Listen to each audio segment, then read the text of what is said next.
Any word from Katie Fisher? I don't think I've heard anything. Nope.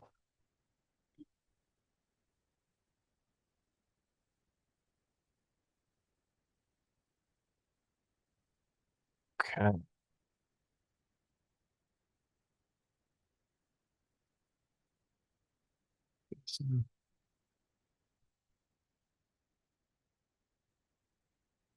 In good shape? Yep. Go ahead. Okay. Okay. I'm going to call to order the Town of Fraser's Board of Trustees meeting for April 1st, 2026 at 4:31 p.m. Can I have a roll call, please? Adam Quickland. Peggy Smith, Julie White, Louis Gregory. Katie Souls. And Brian Cirkbenick. Now we are going to move into an executive session. So if I could have a motion to open the executive session. I move to open the executive session. Second. Any further discussion? You need to read this. All in favor? Not yet. Okay. Well, but now or with, Well, since you're opening the executive session, you should read. oh, this whole thing? Okay. I move to enter into an executive session for the purposes of determining positions relative to matters that may be subject to negotiations, developing strategies for negotiations, and or instructing negotiators under CRS section 24-6-402 4E regarding housing project consulting to include the town manager, Michael Brack, assistant town manager, Sarah Catanzarite, finance director, Lori Waters, Matt Ginsberg, and Todd Moore from MAD and Maddie Brodaventi, and Jason Simmons from Hilltop Securities. Second. Any further discussion? All in favor? Aye. Any opposed? Okay, Yeah. now, so we're going to go into this executive session. For any public online, we will reconvene at 6 p.m. So come back then. Thanks.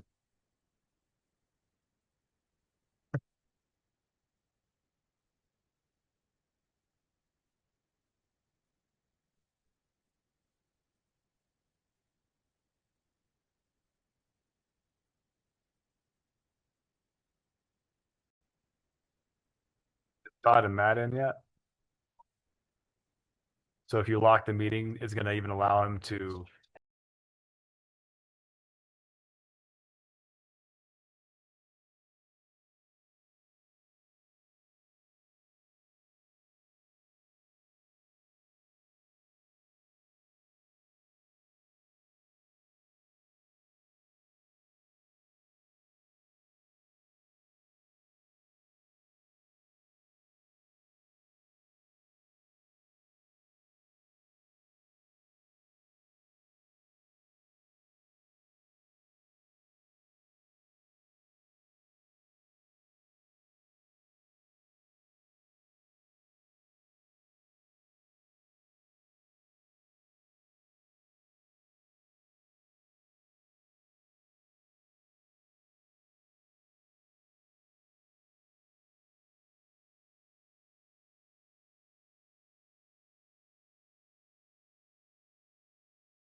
you know, 18, 19,000 here days.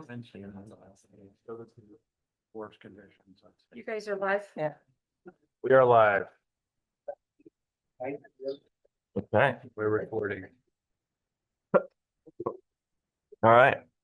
Well, I used my gavel at 4:30, so I don't need to do it again now. We opened the meeting and went into executive session, came out of executive session, had dinner, and now we are here. So we can kind of jump right in. Yes, yeah, Katie Fisher has joined us. She missed the roll call before. Okay. So we are reconvening. Can I have an approval of the agenda, please? So moved. Second? Any further discussion? All in favor? Aye. Any opposed? Okay. Could I have a motion to approve the consent agenda, which includes the minutes from March 18th, 2026? I move to approve the consent agenda. Second. Any further discussion? All in favor? Aye. Any opposed?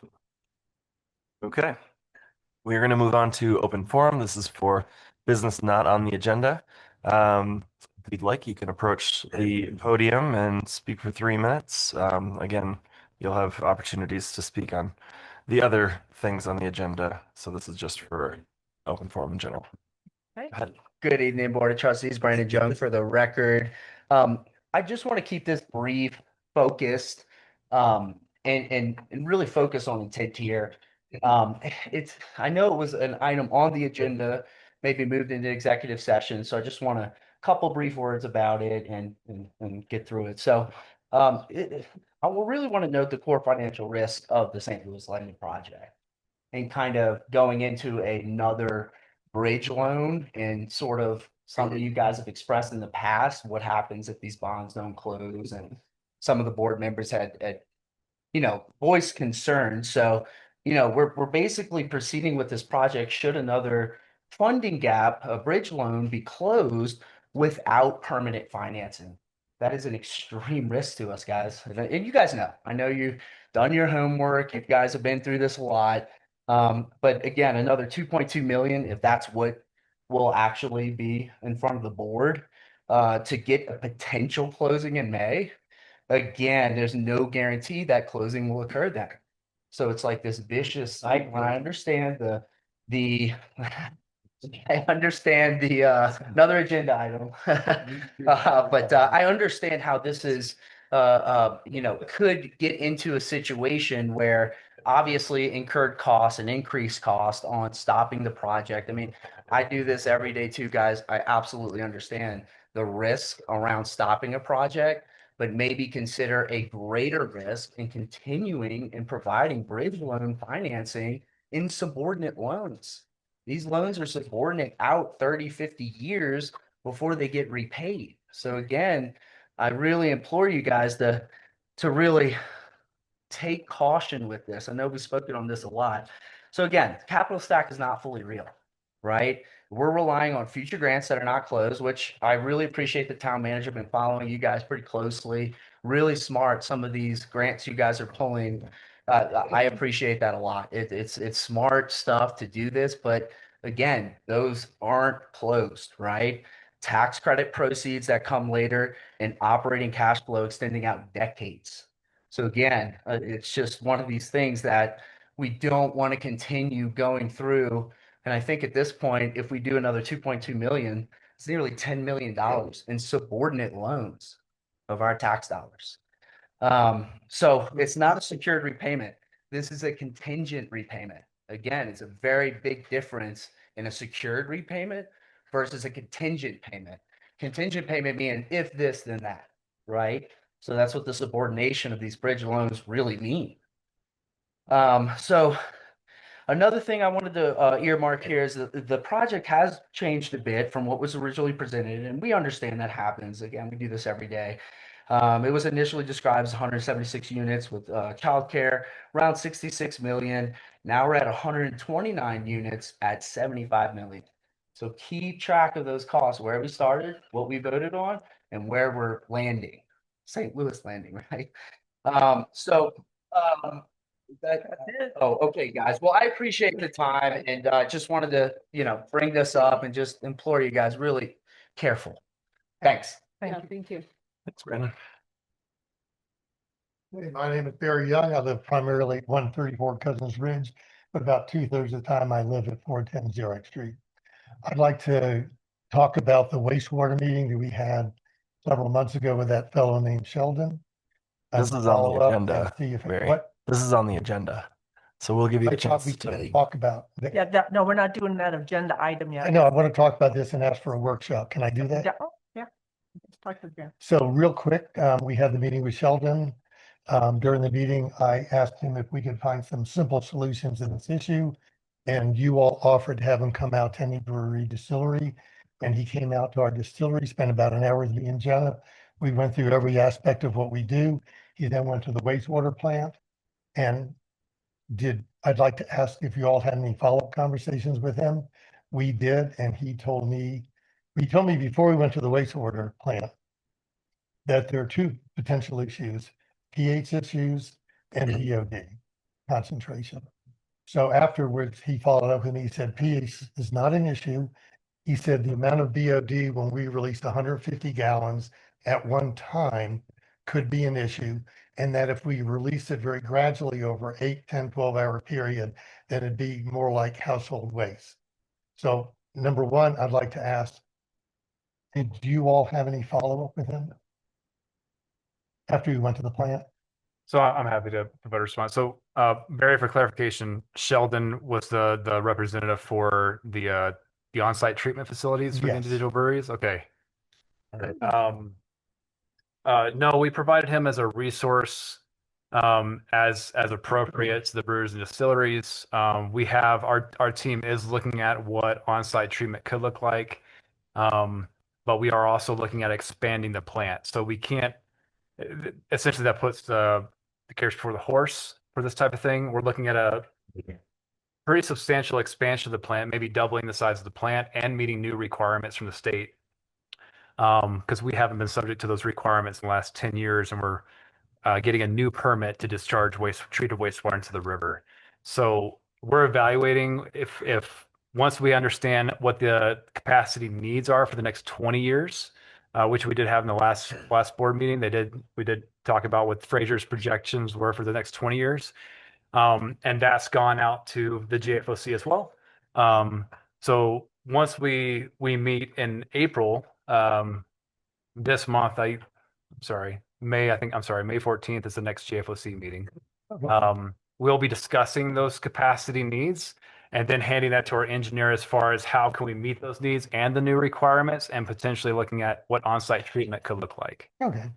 Well, what I'd like to suggest to this group tonight is that we have a workshop or discussion about what he told us and what alternatives the distillery and breweries can have that would really eliminate this problem, get rid of Denali picking it up based on what he told me, and I understand anecdotally that Jenna from Tetra Tech said something similar, that there is a simple solution to this problem. And I would respectfully request that you all delay the decision. You can have a conversation. I'd like you all to delay the decision on passing the costs on breweries and distilleries till we can have a very good business and logical and scientific conversation. And I had one other thought, and I forgot it because of the time. But I really think we can fix this in a simple manner. Oh, I know my other point. None of us are doing well right now. This is really tough. And with the war going on and gas prices going up, summer may not be good either. So putting that cost on us will be very challenging. Let's have a workshop, a conversation, and put it off. Our building, I was told the last 100 years, we have 90 people left. And wait a couple months. Thank you. Anyone else? Anyone in the room? Anyone online? Okay. We will move on to discussion of possible action regarding industrial pretreatment program. Michael. All right, thank you, Mayor. Michael Brack, Fraser Town Manager. This agenda item is something that has been discussed by the board. They've been wanting to bring this forward for discussion and to look at the subsidy and talk about how we could approach it. You know, decisions can be made tonight, they can be postponed, we can look at alternatives. But right now, there was a industrial pretreatment program that was put in place November of 2024 that allowed us to work with the brewers and distilleries to get them the equipment that they needed to side stream capture their waste. Um, as of February 1st, 2025, last year, everyone had the equipment that they needed to do that side stream capture. And since then, the primary goal of that program was to start side stream capturing that waste and remove it from being coming down the sewer line and uh, provide that option to the brewers and distilleries, any other industrial users uh, to have a place to put that waste that would then be collected by Denali, which is just a contractor from the Front Range that does waste collection. We work with Denali on, they already come to the plant to haul away a lot of the waste that we have there, but we also have a separate contract with them for coming up to Grand County and and collecting the waste from these containers that we've provided to the local brewers and distilleries. That cost for collecting that waste every year is, or for every month or every visit, honestly, is $2,000 a visit. We normally only have one visit per month, and we've solidified that now just in just in recent communications with them, just to make sure that they're only coming up once a month. And there is a notification process that I fully agree can be better with the brewers and distilleries.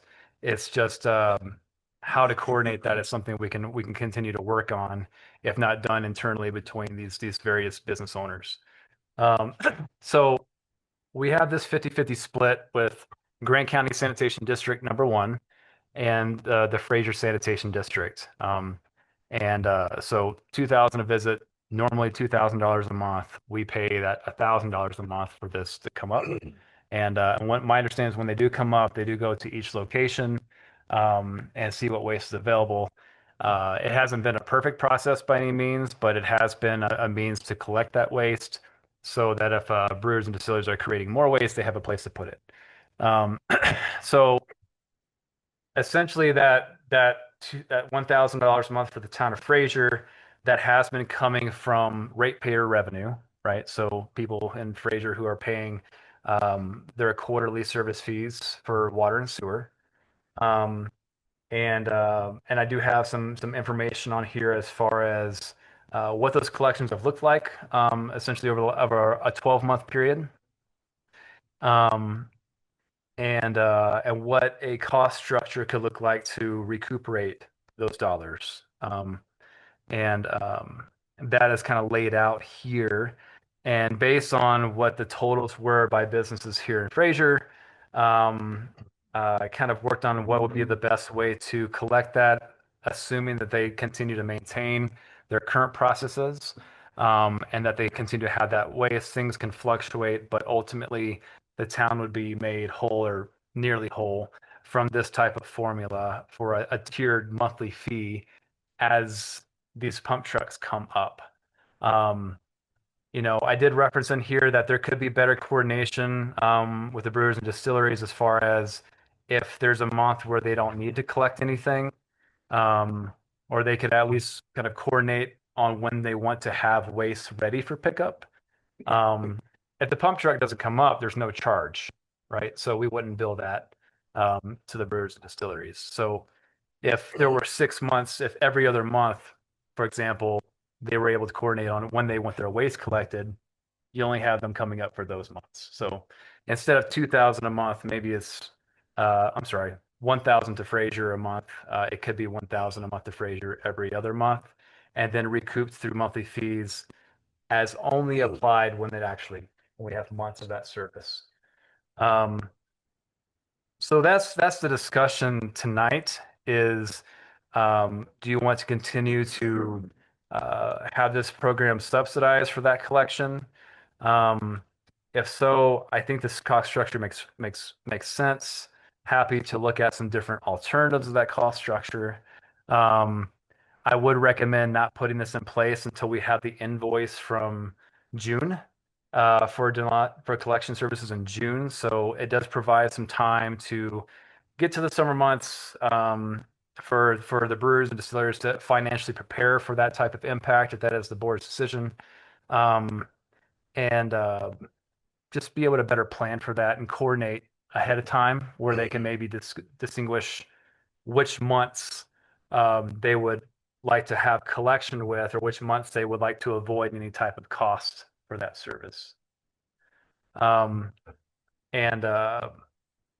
but for the last 12 months, you know, you do have, there's the data is in the packet as far as what that collection has been for Fraser and Grant County Sanitation District number 1.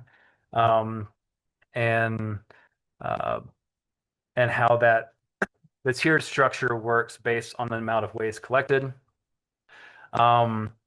And kind of doing this and communicating this to to all the brewers and distilleries, especially in Fraser. It seems like there are some methods that some have used to lower their waste, which I think it could be a best practice kind of shared with the other brewers and distilleries as far as lowering the amount of waste that needs to be collected, and maybe even lowering the frequency of when waste needs to be collected.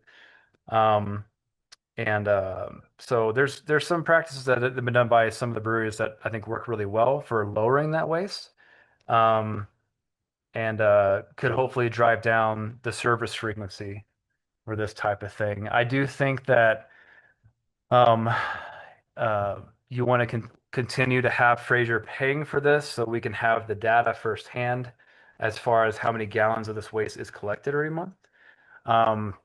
Versus just putting it onto the brewers and distilleries to pay for that service as needed. It is good to see evidence of that waste being collected or not collected, just so we can keep a pulse on how much of this is impacting the plant based on the monthly reporting that we have at the plant as well. The other attachment in the packet is the letter that was sent out last year to the brewers and distillers in Fraser, and requiring them to side stream capture this waste, the town's authority to put these measures in place, and with the two primary goals of at least collecting some quantified data as far as how many gallons are we talking about here. We have done sampling, so we do have some basic chemical composition understanding of the waste. We do think that to really tailor an updated version of this industrial pretreatment program, we would want to do another composite sample, either from the individual locations themselves, or if the Denali trucks are able to collect waste from all Fraser locations in one trip, we can do a composite sample of that for analysis to see what that chemical composition looks like. It does vary because there are different things that are produced at these businesses. And it depends on the type of beer or the type of whiskey or whatever you're doing. Those things do have something at play as far as that chemical composition. So we're looking at some more work on that, and have communicated to Tetra Tech to looking at an update to this program now that we have some of this quantified data. And we are side stream capturing that waste, to be able to look at what could we really consider. You know, some things that were discussed that I think were referenced earlier was about the idea of doing like a trickle. There are concerns from Tetra Tech on doing a trickle, essentially to the plant. If you have all these businesses doing a trickle at the same time, you know, maybe you do establish a schedule, but at the end of the day, it is a type of waste coming in that is concentrated, and does have impacts on the plant. So Tetra Tech is looking at this again, in addition to looking at the capital improvement project that's currently been approved by the JFOC and expansion of the plant. So there's a lot of things in the works right now and in the fire right now with this. And hopefully we can get an update on that soon.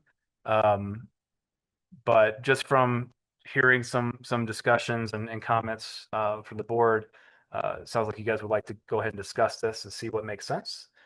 Maybe talk timelines if you guys do want to continue to subsidize this or not.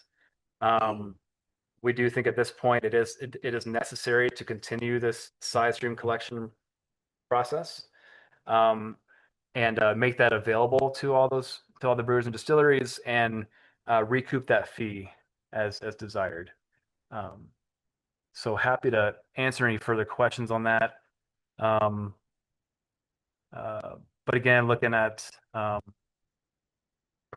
my recommendation is if you were to look at 100% recovery of this fee, providing some time for them to prepare for that. I thought June was reasonable. Once we get the invoice, probably it'll be in July that we get the invoicing for that, and then that would be applied to their quarterly utility bill for that recoup. And we do have the authority and the right to be able to do those types of programs, given that we are the sanitation district, and in Colorado especially, you have lots of there's a good amount of authority for good reason to sanitation districts to do things like that. So you do have the right, you do have the authority, and I think we can continue to reevaluate this industrial pretreatment program if there is something that makes sense for on-site treatment, or if it is looking at some type of it'll likely need to remain some type of side stream capture. But maybe there are certain things that could be removed from that or treated before it could be trickled down. That was voiced as a possibility, not as a sure thing, from Tetra Tech last year. And they're reevaluating this stuff and looking at it, and seeing what may make sense here in the future. What does that mean? Are they like going to test that theory and see how it impacts the plant? It likely is going to require some more sampling of this waste that's generated from these processes, so they can understand what chemicals would be going to the plant and the plant's ability to treat those chemicals as they come in. And when would that happen? When would they do their second, I guess, report for us? Once they've conducted those samples and likely have a good understanding of what the expansion to the plant's going to look like. So if you're looking at timeline, That's 4 or 5 years. well, design for the expansion will start this year. But as far as we're still negotiating the discharge permit with the Colorado Department of Public Health and Environment for, let's just say there's a dozen requirements for how many milliliters of certain types of chemicals, what your limits are for these various chemicals. We're trying to negotiate down the nitrogen.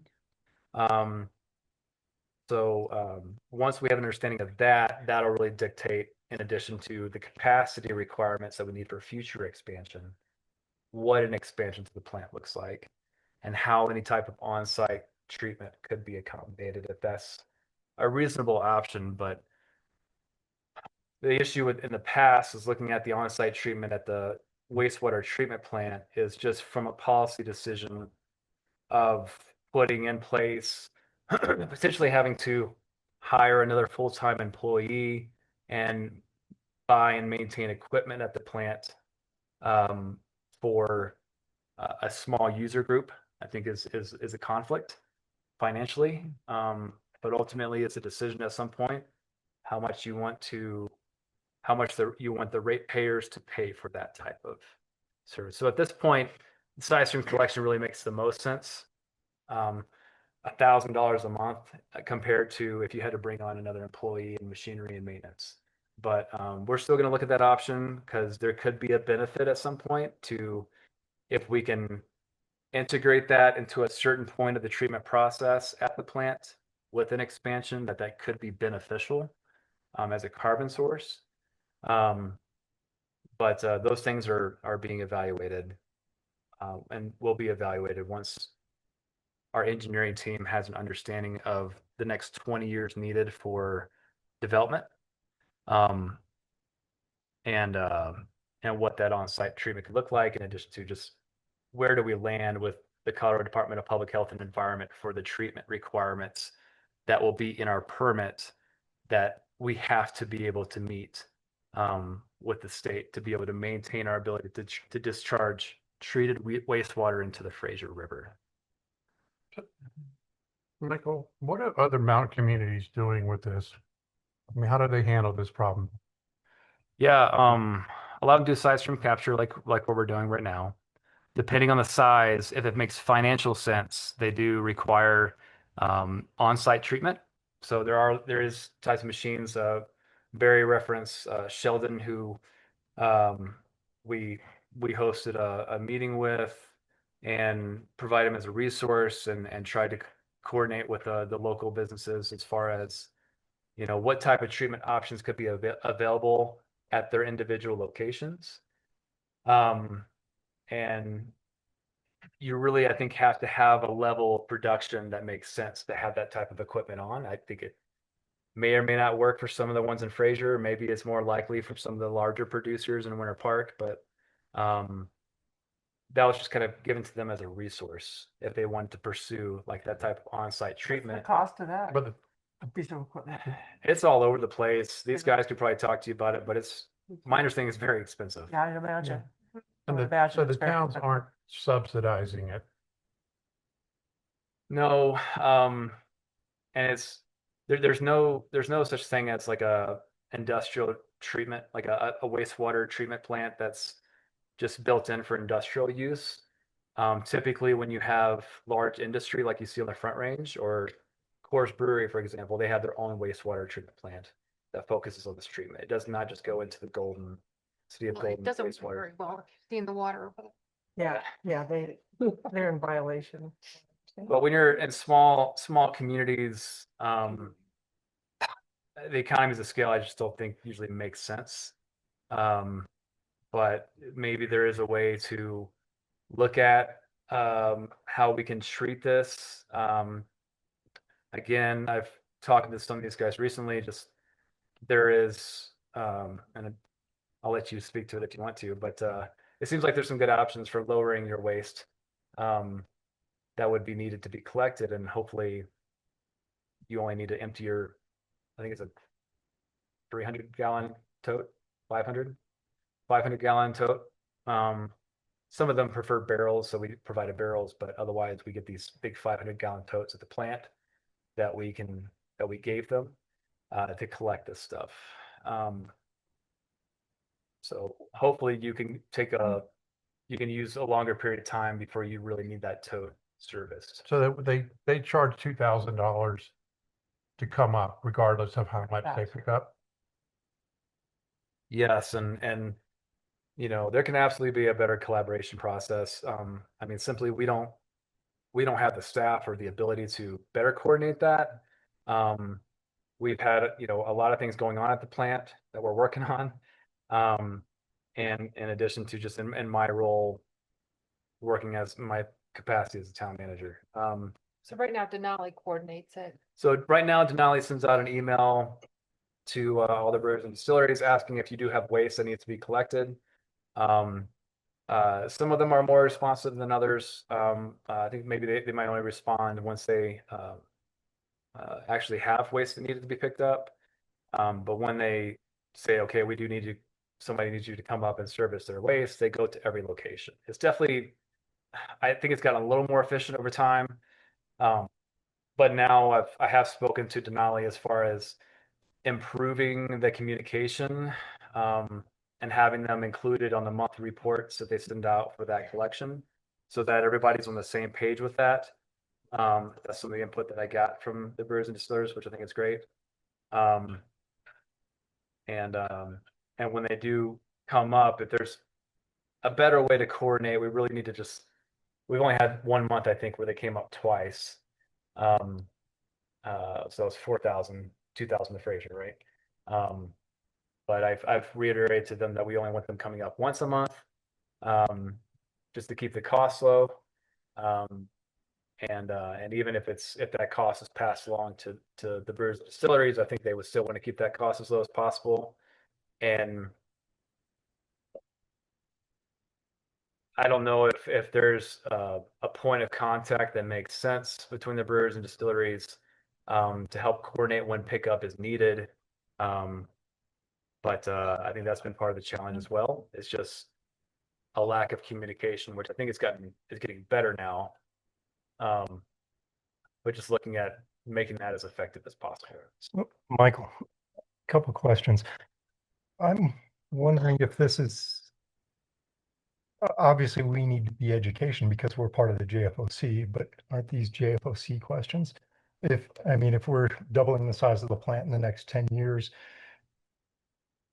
we've put in our projections of growth, but are we accounting for other industrial user groups and stuff like that? I guess is one thing. And so I think that's kind of a JFOC conversation if they want to have industrial processes on these upgrades. Second part is the idea of trickling. I think that's a JFOC question too. That's the treatment plant. That's not billing. That's not anything. If the JFOC thinks that's an acceptable practice, that's not our decision. Right. Well, for Fraser Sanitation District, it is your decision as far as what you want to do in Fraser. We as far we as have, charging them, but I was just saying that trickling is not our decision. and we've had discussions with the JFOC about, this is what it looks like for the costs, and when you're talking millions of dollars of improvements and maintenance and manpower, it just doesn't make anywhere near financial sense. So, it's been discussed at JFOC, just it was not dwelled on because it just the finances are so so burdensome on the plant for this type of accommodation. I have a question. So in the totes, it seems like solids would settle to some degree and that there's a finer fluid on the top that, well, maybe. Oh, yeah, if you want to answer that question. So with that fluid that's on the top, is that something that would be something that we could stream in?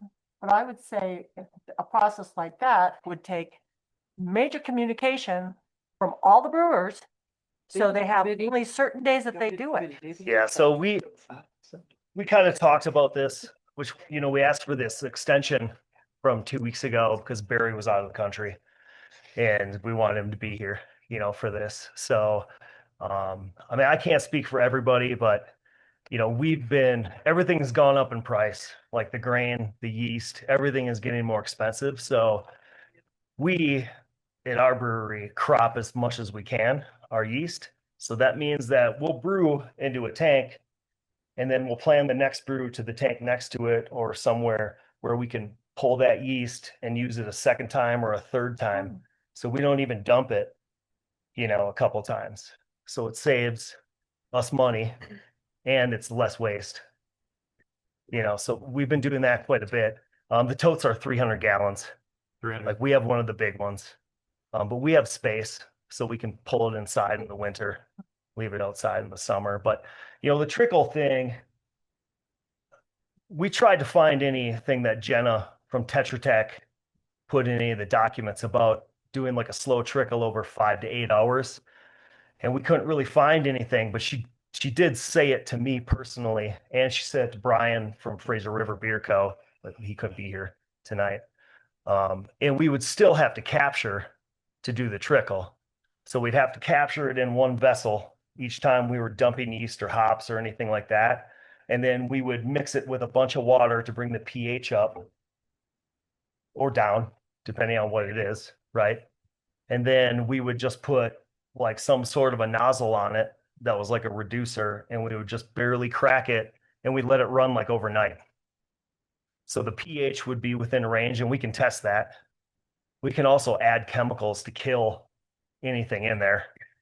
So we feel if we can get that meeting with everybody here and kind of talk about this and hopefully bring Jenna up here and maybe get Logan, involved with that and see if that might be a viable option to even just try for a little bit.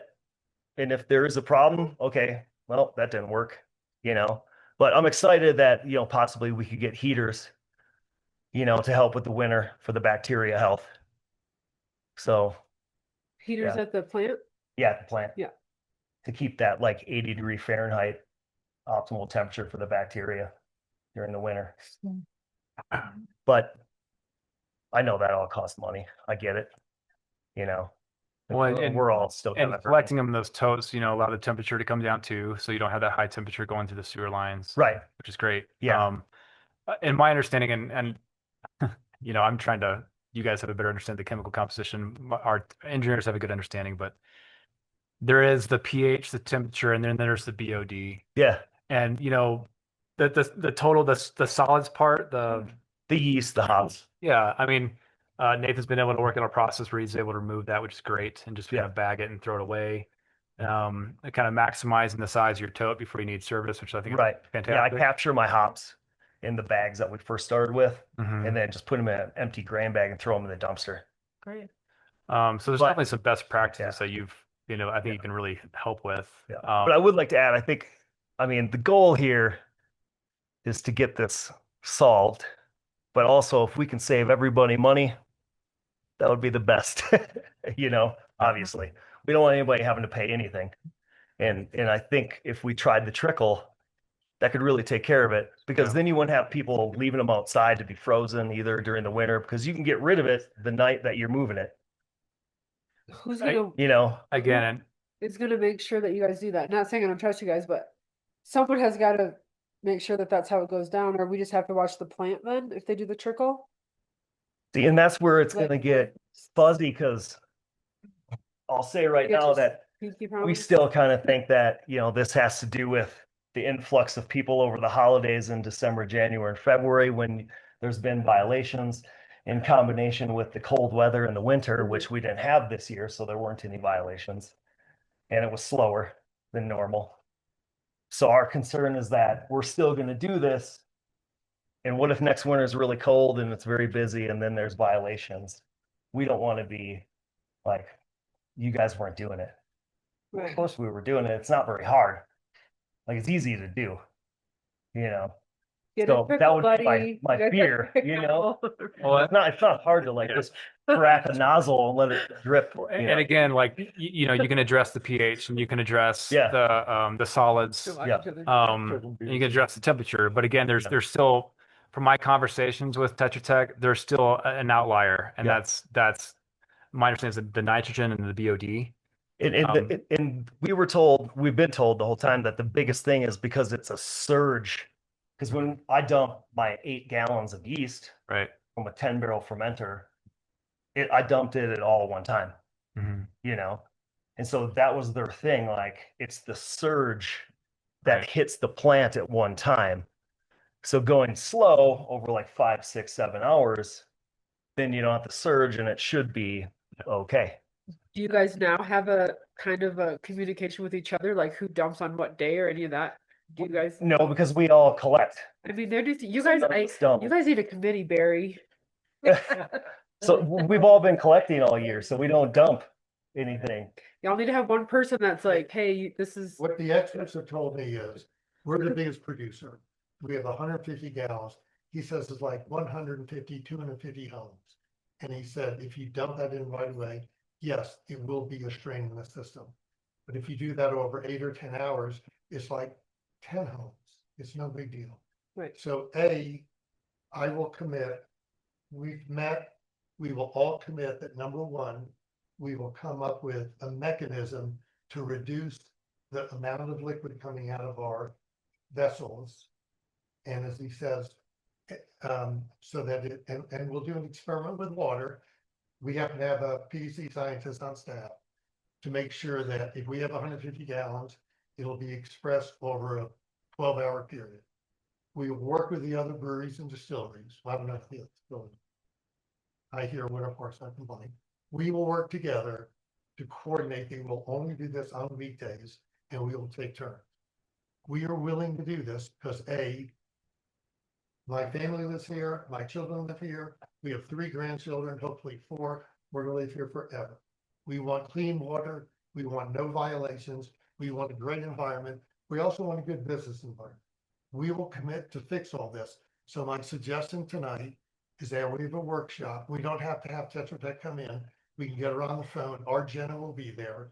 We'll come up with a methodology, and then we can coordinate with the wastewater plant and tell them exactly what we're expelling over what hours on what days and nights, and they can observe it.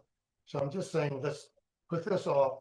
I don't think we even need side stream capture if we do this correctly. And we will all commit to work together. How long do you think it'll take for you guys to get a committee together or get like a model, say, or like a mock calendar? Or how long do you think that would take to do that? To get everybody? With our business right now, we have a lot of time. Yeah, but then there's one apart. You give us a deadline. We'll come back in 30 days. Just so there's, just so there's like a deadline and I think it's not, because it's not going on for like 5 years. Well, We will come my back problem in is, 30 days with a process. I will devise mechanisms to reduce the amount coming out. We will time it and we will report back to this group and we will report to the plan. And if we could just have a very brief workshop and have Tetra Tech on the phone, I think we can fix this and make the cost go to zero. And everybody will benefit.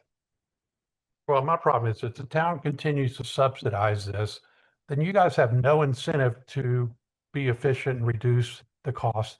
So why should you not pay your fair share of what you're putting in the system or having to haul down to the front But range? see, if you heard what I said, No, I did hear what you said, but without the threat of financial pressure. the threat exists. If we don't fix the problem, then we're gonna have So to do pay. we should I'm set a saying not- deadline because I don't We think- have not been given the chance to do something like a we've been slow talking release. about this for years. haven't But we? this, Yeah. but. But we to be had this fair, this conversation with an expert. this slow release idea is pretty new. Yeah, I mean, I don't know if that's feasible. or not. That's not even the solution. That's just saying we'll do it at a level that you won't see it. I No, mean, it's not No, a legitimate no, when you go to the bathroom, dream. there's BOD in it. Of course, yeah. The problem is if I release 150 gallons, it's like 200 homes at once. So what the experts have told us is that we express this over a slow period of time, it fixes the problem. You still So said we're it's equal to 10 homes if you triple it. So you're still over. But 10 out of what, 5,000? Yeah, it's pretty minimal. I mean, I don't know. I am not an expert by any means, My but suggestion is we have a workshop, get Tetra Tech on the phone, see if it's even viable, see if they will say that that solves the problem and go from there. And then Louis, to your point, if it doesn't work, you still have the threat of giving the cost to us. And I would like to see some organized plan from the brewers and distilleries I to fix agree the with problem. And we haven't gotten anything up to this point. Up to, we had a meeting with a consultant and there's been no follow-up. The consultant was a point of contact for you all. Yes. It wasn't we were trying to provide that as a resource that if you guys were able to determine a machinery that you can put on site, then that could work. I understand we have talked with them and we have been in contact with them as far as what on-site treatment could look like. But again, just given that we're looking to expand and do several updates with that expansion, it's not simply just adding another trough to expand the plant. You have to, once you go over a certain threshold, now you have to integrate X and Y and Z. Very complicated process. And it does change how on-site treatment could look until we have a firm understanding of what that capacity requirement is going to be and what our treatment requirements are going to be with the state before we can discharge it in. Paul, is there something you want to add to that? Just to answer Trustee Quickland's question, on the plant expansion, there was no industrial included in the town of Fraser's numbers. I doubt there was any on Winter Park Ranch. I'm not sure about Grant County number one. And then secondly, not to throw a wrench into everything everybody's talking about, but the current total inorganic nitrogen limit is 10. And we've been able to meet that since the plant's been open. They're looking to drop it to 3. Oh, geez. Or The state is- 3.7 is the state. Ooh. And that's the new, public health and environment limit that they're going for. We have commented to not get it that low. but the number they're asking for is basically the limits of technology at this point. So that's as low as you can get it with top of the line, most expensive stuff you can get. So trickling may work at 10. We need to make sure if that's the route we go, that it still works with the new limits that we're waiting on our permit. So I would just caution before we commit anybody to doing anything, just realize that the permit limits are coming down. We have new chemicals that we have to look for and temperatures of the water. So there's just a lot coming out with that new permit. But unfortunately, the state has not gotten to us yet. But the current total inorganic nitrogen is a limit of 10 that we've always been able to pretty much meet, but they're dropping it down into the 3s. So One more time, we're asking to have a workshop at Tetra Tech, and let's see if we can come up with a solution, and let's all look at our numbers and see if it really is a material difference in what the plant's seeing if we do it over a period of time. Thank you for letting me talk. Thank you. I had a question on if we are out of compliance with the state, what are the fines? We haven't been, I don't remember what the fines are and how often we've been fined. The last fine was right before I started, so. But Yeah. they're like daily fines, right? Yeah, you can, I believe it's Really? $40,000 to $70,000 a day that they can put on they have the ability to place those fines on either the plant, the individual sanitation districts, or the individual businesses, if they have evidence of that. And those are all things that we definitely want to prevent from happening. The biggest thing that from my discussions with Tetra Tech about the trickle and conceptually, I think it's great. Our current code does not allow a trickle, so it requires ordinance. And I need to vet with our attorney if we could even have a legal ability to do a trickle discharge. It's code. What's that? It's against code. I'm sorry. If it's against the state law for you to be able to, that just I have some notes to follow up on things like that. I have a feeling they're not going to even allow a trickle, but we can vet that and look at that. But regardless, it's whatever route you guys want to go. If we want to look at setting this in June to apply pressure for us to really hopefully figure this out, great. If you want to look at a workshop approach, we can have that discussion. But regardless, until we really have legal being able to vet things and these various things, we can look specifically at the trickle for now and hopefully get a response back in maybe a couple weeks, and see what that could look like if that's allowed. The state would allow it. We want to consider an ordinance to allow that. How that would be managed with a group. I have a question about Denali. There's a lot of logistics. Okay, so Denali services Winter Park 1, us, or it services the whole JFOC area, All right? 3 sanitation districts here. Right. So why are we even talking about it? Why is it the JFOC? I could see if we were doing just like the subsidy, that's fine. But why are we scheduling Denali? Why are we even talking to Denali? Why isn't the JFOC talking? Town of Fraser is in charge of the plant.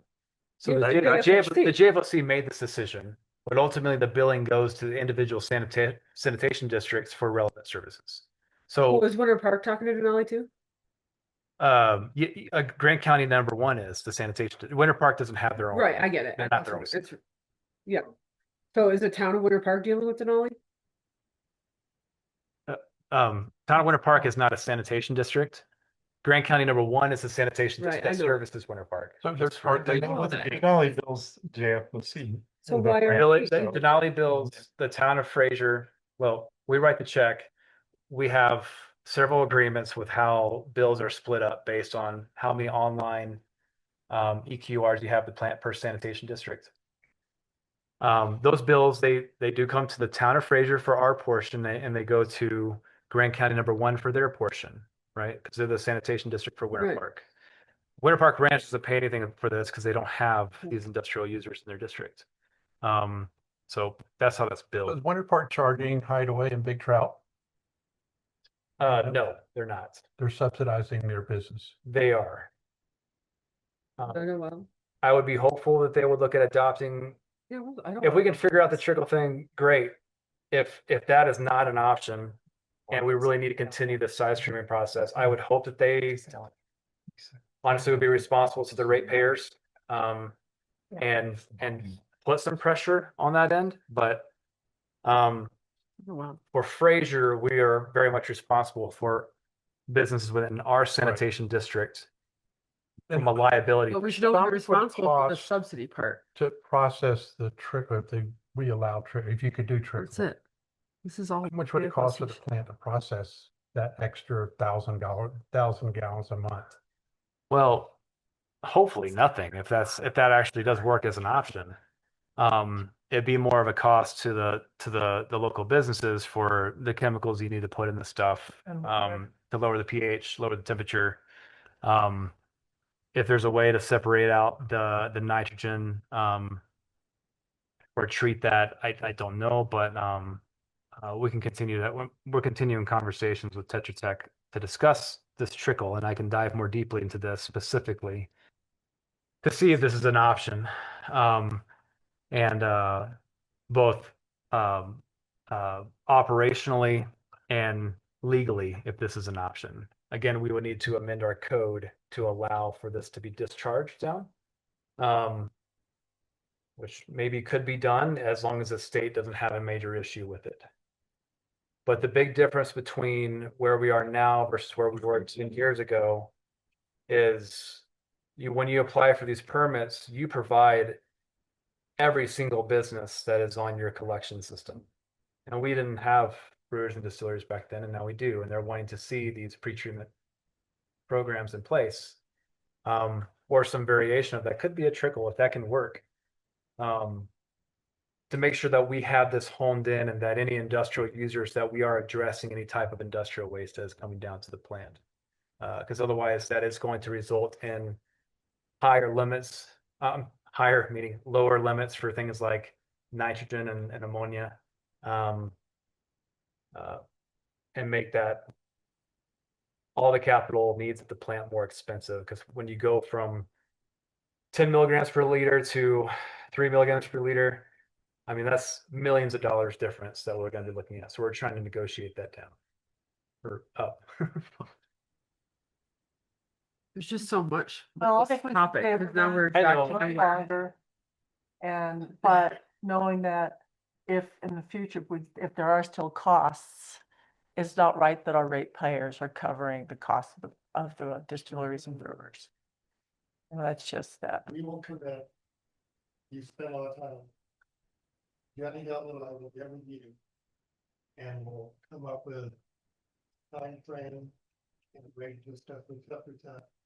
And see if this can be limited. If it can't, then we appreciate a fair price. The thing is too, Mary, is it may not be allowed by the code. Oh, I can, But- I'll bet. but we'll I mean, Yeah, so just. if you were to Make a motion to table this About its code. for a meeting a meeting sometime in May. Well, I think it needs to be tabled. So you can do the research on whether or not even trickle is a possibility. If it's not a possibility, it's a moot point. They need to collect it and ship it down to the Front Range, right? I mean, we can cancel the denied service at any time, but if you can't do the triple, you need to maintain that. Right. Right. But I think we can figure that out fairly quickly. And we can bring this back Okay. with an understanding of that information. I'll make a motion to table it until you have. You already have a motion. I'll second. But wait, The discussion. further discussion. What about his workshop that he wants? Well, that could Well, happen. we don't know if we need a workshop yet. Well, or I mean, if you. We can bring back the discussion item in Yeah, we'll have a May. workshop and find out. It can, depending on what you guys want to do, it can be a workshop or it can be another discussion item on the agenda. could be a board workshop if need be. We would be glad to talk just directly. One Janet Yeah. PhD for I agree. Michael, I will contact you and see when it should be there. And we will get together. Okay, so you guys want to table that? Motion on the table. All right. Any further discussion? And Lewis, if we can't do it, we can't do it. We've had a good try. Thank you. Yeah, any other public comments before we vote on anything? All right, all in favor? Aye. Aye. Any opposed? Okay. All right, motion's tabled. Yep, thank you guys. You've been good to work with on all this. It's a tricky thing. I hope this works. Saw your email. You can do good. All right. Next up, Winter Park Fraser Chamber of Commerce Media and Work Plan 2026. I hope I don't cause you any more brain hurt. I am not going to talk about PDH or ask you for any money or anything else tonight. So, I had a request from you as a board through your staff to come and go over a few things about the chamber. And we broke it up into 2 sessions because it's a lot of stuff that I got asked to bring you, which first of all, I just want to say I'm really excited that you're interested in knowing what we do and that I can go over this with you and give you an update. I'm going to start with that 2025 annual report. I am going to go fast. If I start to talk faster than I usually talk, just slow me down. I'm a New Yorker, and I want to help you get out of here and get home tonight. So I wanted to start with really quick with the 2025 annual report so that you just see some numbers. So these are the numbers we hit this year in 2025. We felt like things were successful considering that there were world events that we could not control when it came to our economy, even in 2025. So we just wanted to go quick through this so that you have a understanding of what we view as success when we do a work plan. And these numbers, we want to beat them in 2026. We don't want to meet them, we want to beat them. So, I have to do it. Okay. I don't ever do it. I'm going to go fast. You'll get this. It'll get published. You get to see it before it's published. Oh my goodness. We're waiting for a letter from me and a letter from Dave McKnight. So we'll get a couple of letters in here. So what do we do? What did we do this year? This is a list of all the chamber events, all the membership events that we did. So pretty much every month there's an event that is either educational or networking or celebratory. We like to celebrate. We think that's important. We don't, as a community, don't necessarily take enough time to celebrate when we do something well. We tend to focus on what we have to do better. So we do celebrate. So these are internal membership events. So this is like local stuff. We're not looking to do overnight visits. Although if people drink too much, they should stay overnight. So for membership, we do an e-blast every week, and then we do exclusive e-blasts if people purchase them. And then we do chamber chat. So you see it up there. That's every month. We bring someone on. We have switched this year to bring a speaker on each month that gives some information that's pertinent. So like last month, Ed Ragnar came on. He was a star. He brought the most people ever, almost, since COVID. The most people since COVID. So we started this in COVID when people needed to talk to each other. So active members, we have total of 440 active members, and they're broken out by sectors for you to see there. So that's 440 businesses and a few individuals. Okay, so that was membership. Questions? Concerns? Okay. So destination marketing. So all of this report's broken down according to our business groups on how we think about our work at the chamber. So destination marketing includes our advertising and marketing along with events. So we do not view events as fundraisers. We view them as part of destination marketing to encourage business. So this part is our advertising marketing part. So as you can see, we had email campaigns. So we had a 28%. I couldn't get my computer open, so I'm just going to read it. Open rate, which is really good.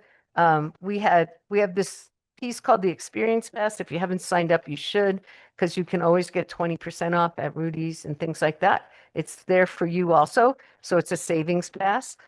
So we had 4,000 people sign up over And then we had 1,100 redemptions that people used it. So I'm leaving this for you, but to read, but basically our destination marketing, we work really hard at staying very current.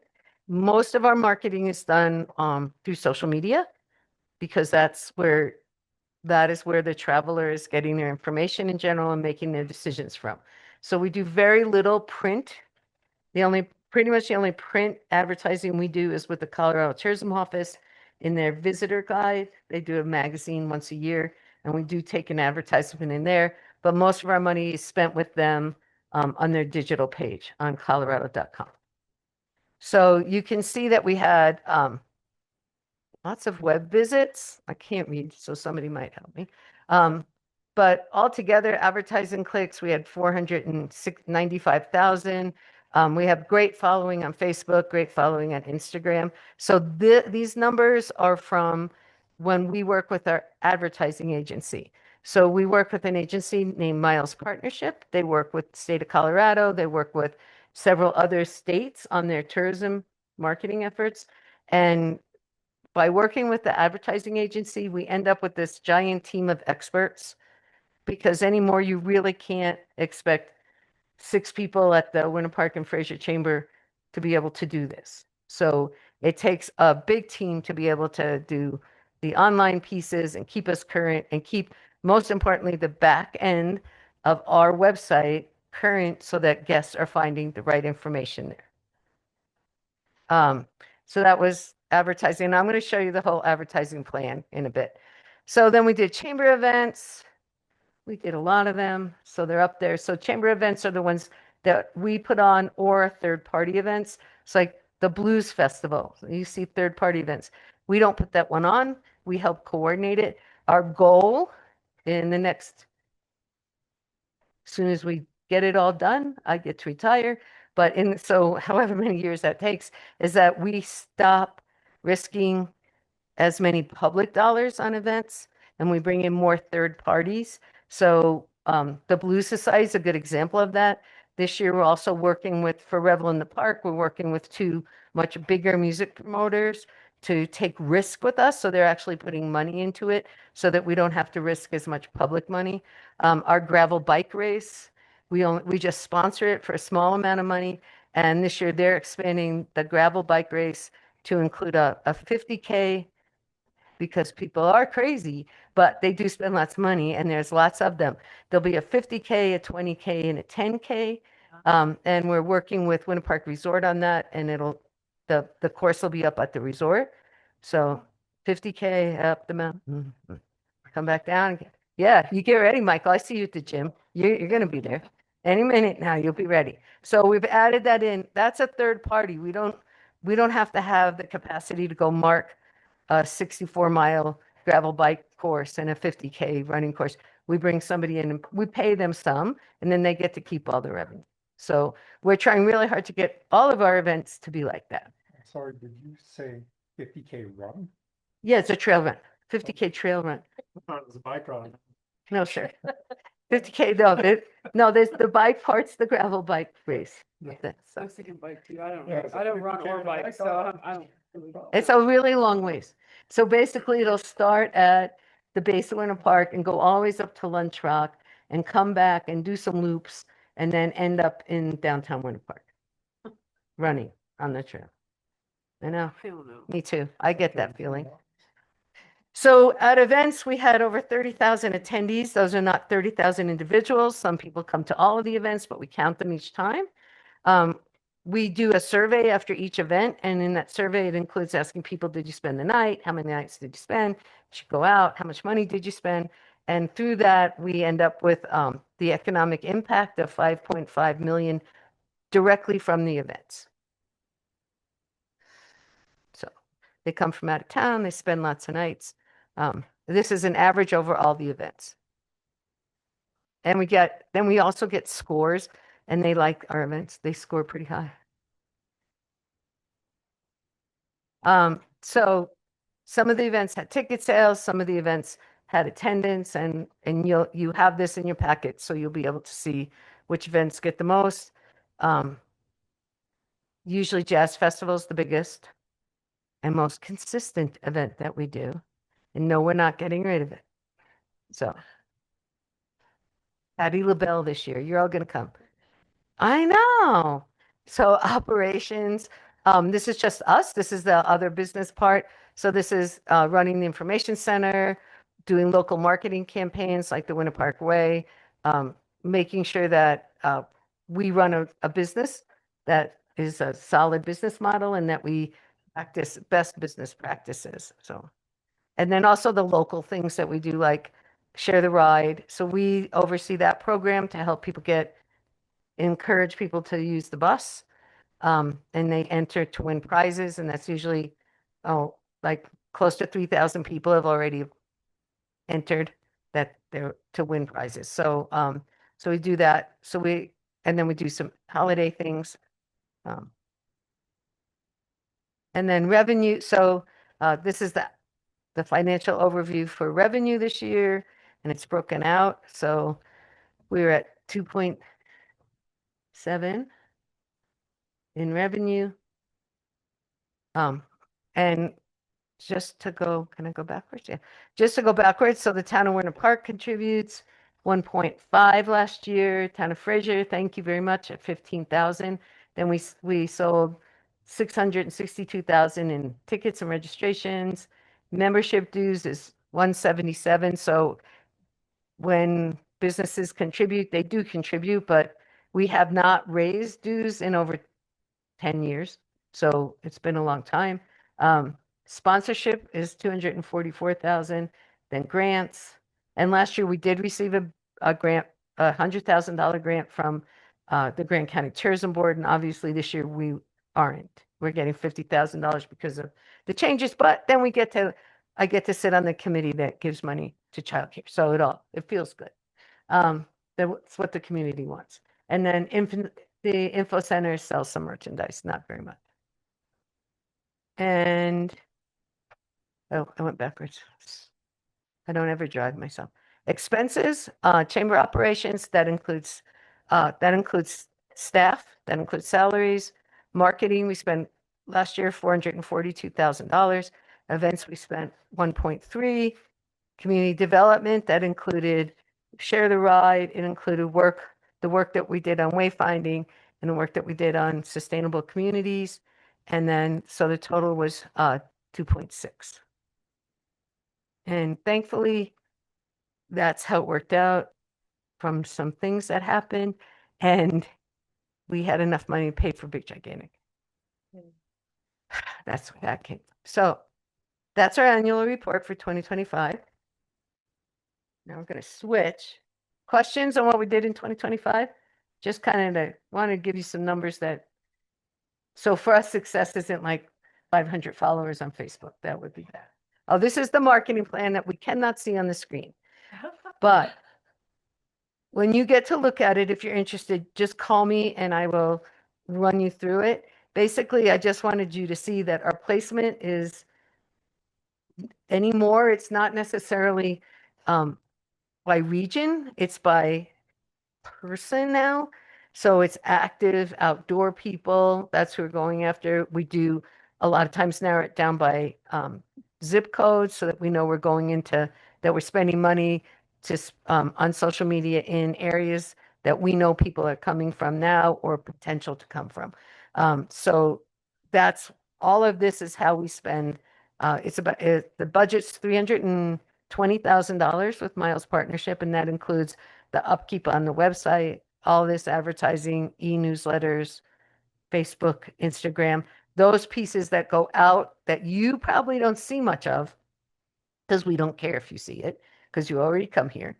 They do that part. And then local social does our Facebook and Instagram that gives like more local updates, more local flavor, which are channels you should follow because it'll talk to you about what's coming up. And it's more the newsy stuff, like what Sky High News might have, but better pictures. This is more of what Miles does. I was asked to bring this to you so that you have it. And of course, I will work. If you want to know more about this, I'll let you know. This is how we spend the marketing money. So our marketing is great and far. And this is the one for last year. And then this year, it'll be in, any questions on last year? This is 2025. I'm curious on how much of Fraser or Winter Park's $1.6 million cost, 1.5 million, what was? How much of that is actual event management for their free events? Free events. Like the High Note Thursdays. High Note Thursdays, the budget for High Note Thursdays is about $30,000 without production. Okay. So total with production, it's probably more like 70. That production's like the stage and sound and lights, things like that. I'd have to put all those numbers together. I don't know off the top of my head how much it is, but Or a general percentage, how much that would be for of free events compared to, well, this year, because I did big gigantic, it's a lot of money. Because that one was like $140,000. Sure. So just for that night. But So still compared to 1.6, I'm just curious what percentage that is event management or not. well, okay, so I can't do that kind of math in my head that quick. I can Okay. get you that number. So out of that comes the all the marketing money. So we don't have very many sponsorships that goes to marketing. So all of marketing's about $400,000 or more. And then they do subsidize the events that have tickets because they don't break even. So like Crafts, Cocktails and Corks and gravel, we sponsor it. Blues, they sponsor blues, so money goes to that. So part of that 1.3 or 1.5 goes to those sponsorships for the third party ones. So I mean, I can pull it out. I know that right now it's about $35,000 that we have budgeted for talent for Thursday nights, but then we do other free. 4th of July is free, and 4th of July is about $30,000. Okay. And So- New Year's Eve and all that stuff. What's that? And New Year's Eve and all that. New Year's Eve, yeah. So, is there, maybe I can help you if, I can follow up with you. I just want to look at the finances a little more. I'm just curious. You good? you're just curious, okay. I'm just curious. Okay, all right. Okay, yeah. I like to do all of them for free, but we have to bring in some revenue No, to offset some of them. But the marketing's really important also. So everybody forgets about the marketing. Everybody likes the sexy concerts. And also so some of their funding also goes towards our operations. So visitor center, that money also, so Michael, that's the other thing that comes out of that is running the visitor center, most of our salaries. I mean, I have to throw that in. So when you say free, I never put in labor, so I'd have to sit down and do math on how much it costs labor-wise to have those. So this is the work plan this year. So again, our purpose is to support, promote, and increase business opportunities. That's what we're here to do. And we want to work, implement programs of work and act as a resource to provide tools to bring that success. These are the areas of the work plan. So again, we break it out into pieces. And this is some of the things that we're looking to do this year. So we want to continue to promote and increase business opportunities. We want to work on our destination marketing and try to make the numbers better. That's after this winter we're going to work really hard. We're about to launch summer any second, I promise, working on it right now. And we work in coordination with the town of Fraser, and then we also work with Winter Park Resort, Grand County Colorado Tourism Board, and the Colorado Tourism Office. Those entities spend a lot of money marketing. And by working very closely with them, we've worked to reduce or completely eliminate duplicating efforts in different areas. So we actually share each other's marketing plans, specific marketing plans. So if we're going to do a whole campaign and put social media out to Kansas City to 40 to 45-year-olds, the resort knows we're doing that. So they choose a different demographic to advertise to because we're sharing all this information. We work really hard on our messaging being on point. We don't vary our messaging very much. And it's taken a long time to get there, but we're finding it gives us a louder voice for our community out there in the marketplace by all working together. And then the special event calendar for 2026 will be robust and diverse as always. Chamber operations will run smoothly without any kind of glitch. We are committed to the board and the staff are very committed to helping this community be as successful and as vital, not just survive, but really be vital and be a great place to live, work, and play. So these are the areas that we work in. I know last time I was here, a couple of people were wondering what the heck, why do you do that? But we do, so this year in economic growth, one of the big things we'll be doing is we're working on a grant to then hire a consultant to do really nail down some economic growth opportunities, like look at how we're going to maintain the businesses that we have right now and retain them, and then how we grow and fill commercial space in this community so that we grow smart, but have a plan right now. Things are going to change, maybe not as fast as we thought after this winter, but they are going to change really fast. And we think it's really important for the whole, you're about to finish building lots of commercial. We need to start to really look at having real numbers for you as a town, having real data that we can all put plans together on how we can recruit businesses to the community. We can't just do that by saying, hey, it's pretty, why don't you come? So, so we're going to be working on that with a consultant this year, I hope, if I get the grant. We'll continue to market. We'll continue to work on our community engagement, which includes working with Grant Foundation, working with the Sustainability Committee, working with Share the Ride. We work with all the nonprofits to help them be successful as best as we can, to do whatever we can to promote their good work all the time. So that's mostly what that is. And then we'll try to be a good chamber operations, not cry a lot. So I'll let you see the rest of this. I've broken it out according to the budget and how much each section of our business is spent of our budget.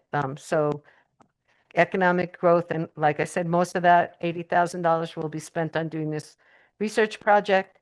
We also are right now in the midst of a research project about who our guests are and really nailing down some better data on who our guests are, where they're coming from, and how many of them there might be. So then there are reasons that we do this and who we're going to help.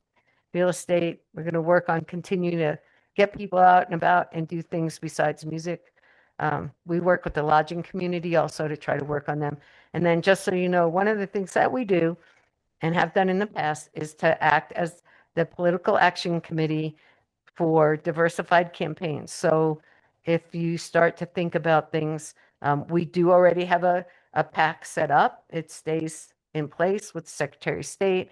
And as long as the board tells us to work on it, we work on, so we worked on housing. I'm passing the housing partnership. I'm passing the school. I'm passing transit. Those have been campaigns that have been run through our political action committee. You can't do that. You have to have a political. So we're happy to chat with you if you ever need us for that. You know, we're going to be working on the things I talked about: housing, childcare. We stay very in tune with having to do that. Community engagements, $30,000. That's just like chamber chat, networking, working with governmental and with the governments and making sure that we foster recognition of businesses and their needs to elected officials. Community engagement, the budget for destination marketing and events. This is just for marketing. The budget's $409,500 this year. So that's the advertising, that's the social media, that's local social media and Miles Partnership, and that's all the upkeep on the website. It's a never-ending process. You never finish. And this year, the biggest change, and something we're spending lots of money on besides researching our guests, is working to strengthen our AI engines So now we have to do all this AI stuff. Just when we thought we had search engine optimization under our belts, it all changes. So people now are searching, they search on Google first, and then they ask it a question. So they say, like, I want to find the place with, you know, in Colorado that has 3 rivers, right? They ask things like that. So now you have to have, we have to have an AI engine that reads that and knows how to answer that question. Not that just says, oh, come here because it's beautiful and you can go fishing. We have to answer their questions specifically. So we have to have an AI that answers their AI. It's awesome. And that is the simplest way I can explain that because that's how it was explained to me. So that's something, and it's, of course, it's expensive. And of course, it's expensive, but if we don't do it, then nobody's going to find us. Because just the way people are looking for travel is different than it was before. Marketing. So we have a couple of big projects that are new this year. Mostly very non-sexy AI and research data. Wow. There's lots of things going. Events, the budget's $1.1 million for this year, and that includes those bigger events that you see out there and small events. Thursday nights up to Jazz Festival. So we do, and Rebel in the Park will be, we don't just risk as much this year, but we've set up a business model that we may actually bring some, like, I don't want to say profits, but we'll like break even, which would be fun. And if you have questions about events, we'll have markets at High Note Thursdays 3 times. And then we just assess all the events that we do, assess them as they go. The one thing we're building into this is that we will be doing surveys like on the spot. So if you've gone to any shows recently, your phone, if you sign up for text before the concert because you want updates on what's going to happen, you get updates, and then we have your phone number, and then we'll be texting right then and there and asking people what they think of the event, how many nights did they stay. It'll be like on the spot. So modern. I know. And operations, wages, a big chunk of our budget is wages. You keep people over 10 years, they're worth it. And this is the stuff from the information center. We do have an online chat. So we had about 12,000 visitors each year. So our total expenses are 2.3 this year. Kind of was a weird box, wasn't it? And then our budget is, it balances out this year. There's only like $30,000 at the end of the budget, which is how our budget runs. There isn't fluff in there. The money that we're funded, we're supposed to be using this. It isn't a business. We're supposed to be spending that money to drive business. So, and that's the breakout of those. New ideas I already kind of went through. And just want to say thank you. Questions, concerns? So, thank you, Catherine. I really appreciate you coming to do this. I had really wanted Catherine to come because as we pursue this home rule, I have determined that they spend a tremendous amount of money on marketing. And they also got a big grant from Brand County in the past for about $100,000 a year. So when we are moving forward with our plan, I think we need to factor in what we would have to do to make the chamber whole so that we are all moving forward as a community on what the chamber provides us. So I just thought this would be a good way for us to understand what the chamber really does for the whole community. And that tourism board money, I mean, we knew that other entities seem shocked, but so we budgeted accordingly. We don't, I think in the future, if you pass the home rule, there's a lot of work for all of you to do as a board to determine what percentages, you only have to spend 10% of that lodging tax according to the law, according to the ballot measure. you only have to spend 10% of that lodging tax on marketing. And you can use the rest on areas that are directly affected by the tourism industry in your community. Pretty much anything in this town. So we're happy as a chamber to come and have discussions with you about that. But we also are fully aware that one of the positives for Fraser to go home rule would be that you do have some revenue to work on housing and childcare and transit. It's another avenue for you to do that. And we have now, you know, our grant from the tourism board was 50 grand. We used to get 125. So we do understand that there's a balance there, and we would like to be part of, at least have some discussions with you so that we're all on the same loop and that we can support each other if you do go to ballot with that initiative. So just to provide some context on what we're talking about here, Grand Tourism Board is funded by lodging tax. Yes, So if the town of Fraser were to go home rule, one of the advantages is that you would be able to collect that lodging tax. And so that lodging tax currently is currently going to the county in Fraser town limits. And if we go home rule, you would have the ability to collect that lodging tax here in Fraser instead of it going to the county. Thus, less revenues going to the tourism board in the county that provides grants for these types of agencies. What that financial impact could be, we don't really know.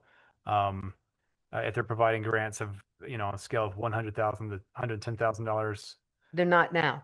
well, $50,000 now, right? Yeah, yeah. But half of that is, I don't think, coming from the town of Fraser. No.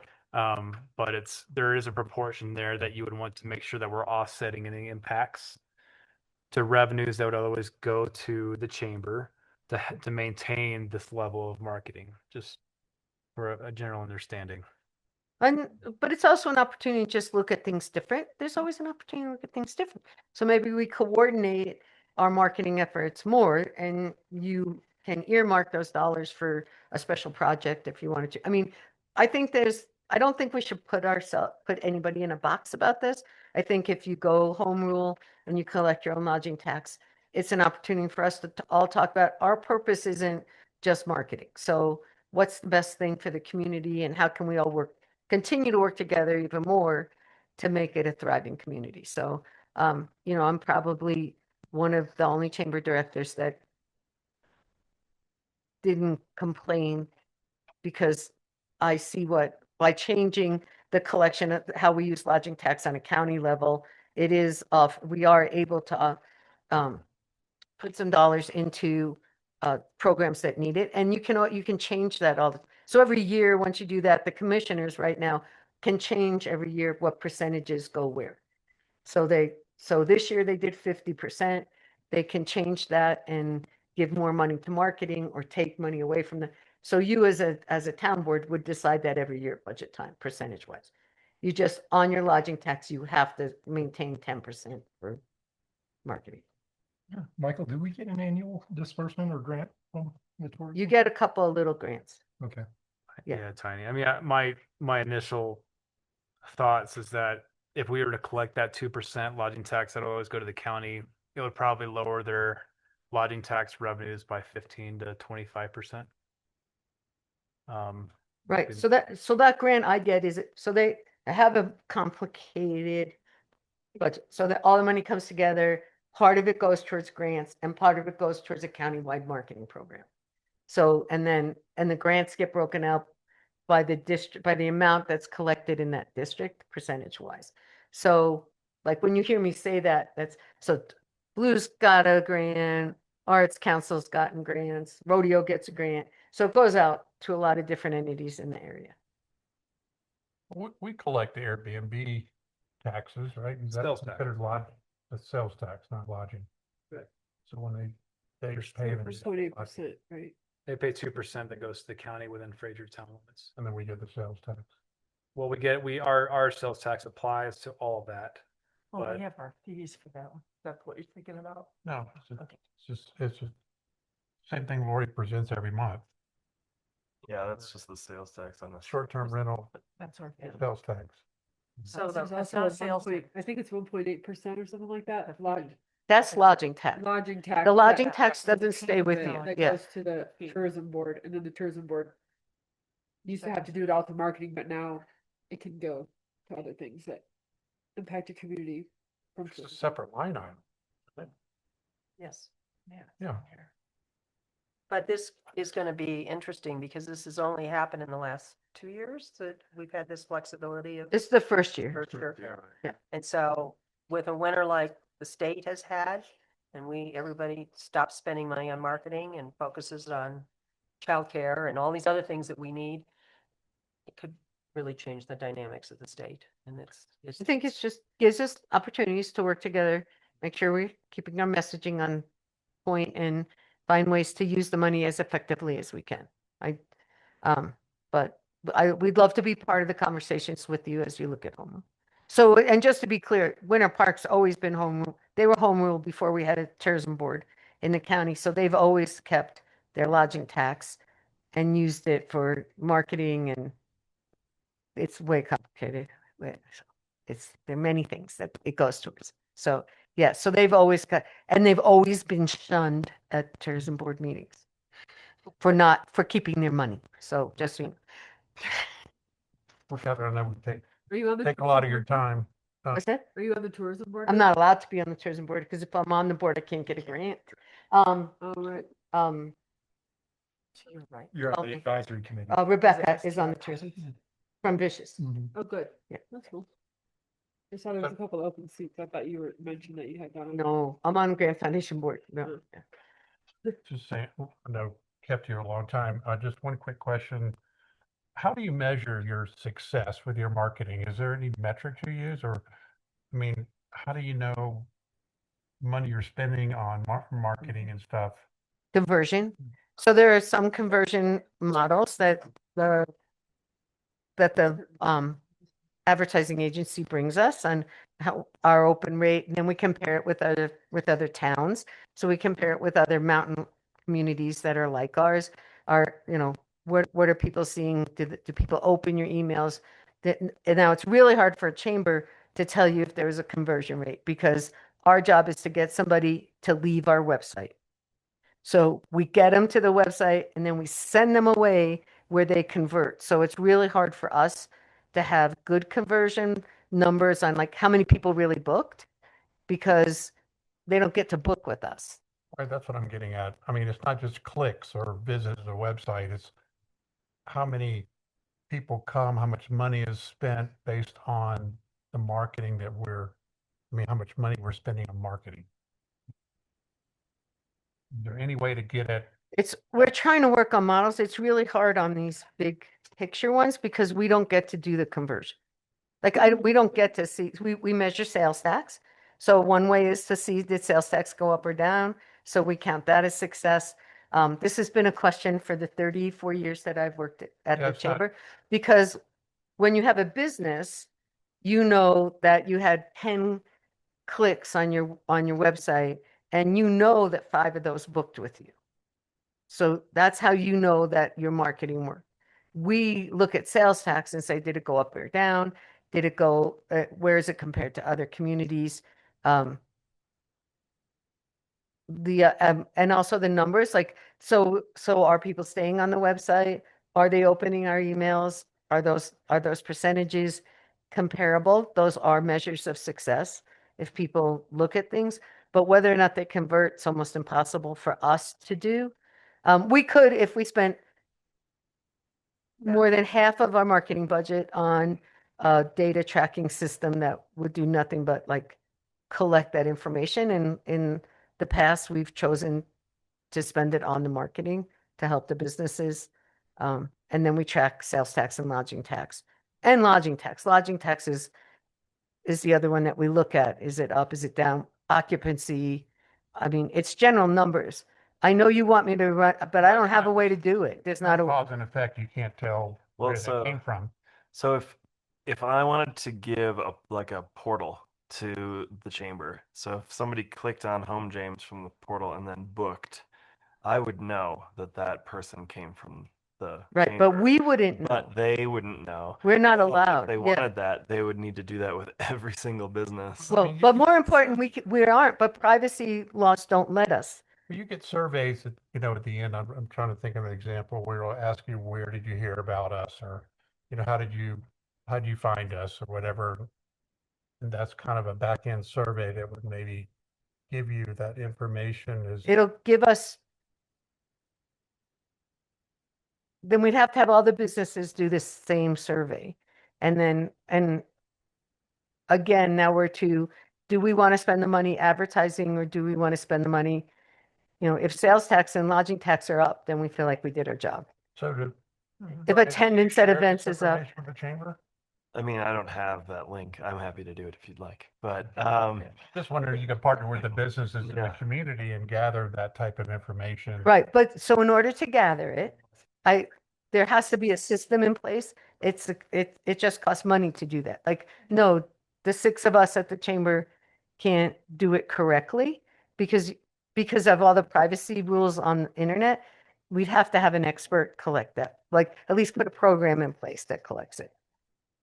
I'm just trying to understand, how do you decide where to spend your money if you don't know which area is giving you the best return? It's on who visits from which area.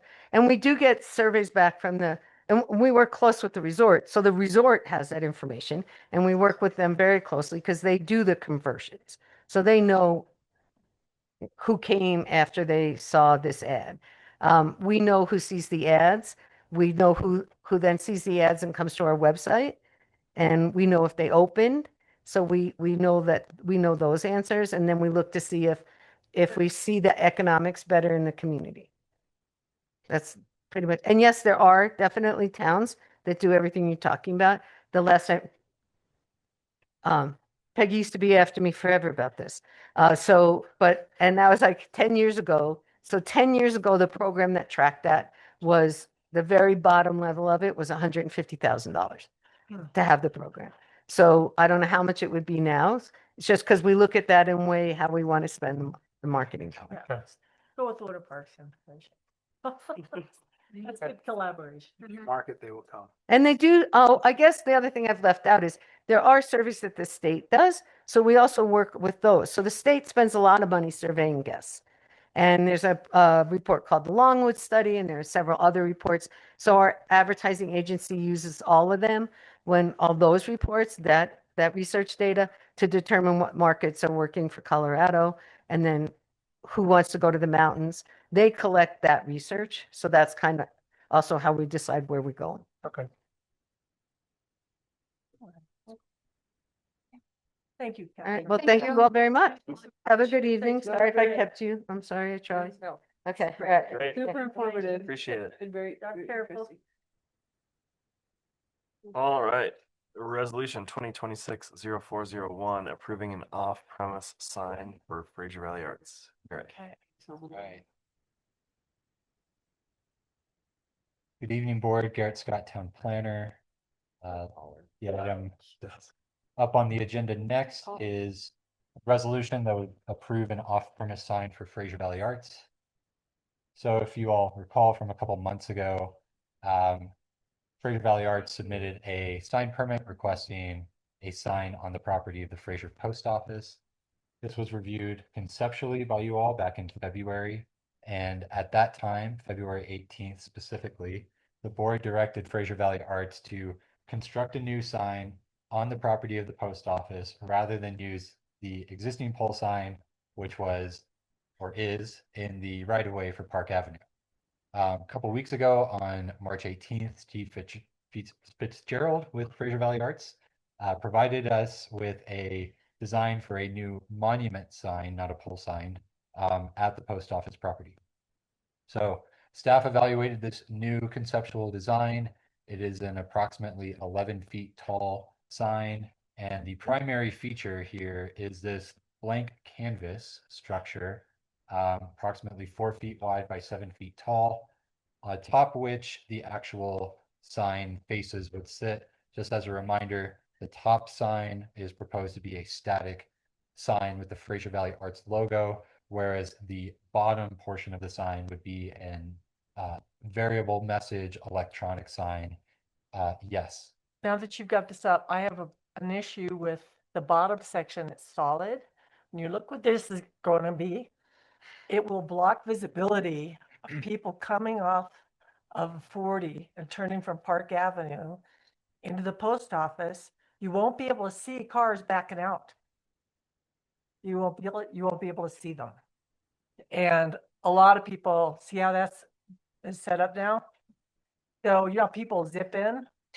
So somebody's backing out of that first or second space and they're just zipping in, there's a little bit of space. I think that bottom section needs to be open, or at least the bottom 4 feet of it, so that someone that's driving in can see if there's a vehicle that's parked that's moving. Safety soul sees I'll say that. Beat me to it.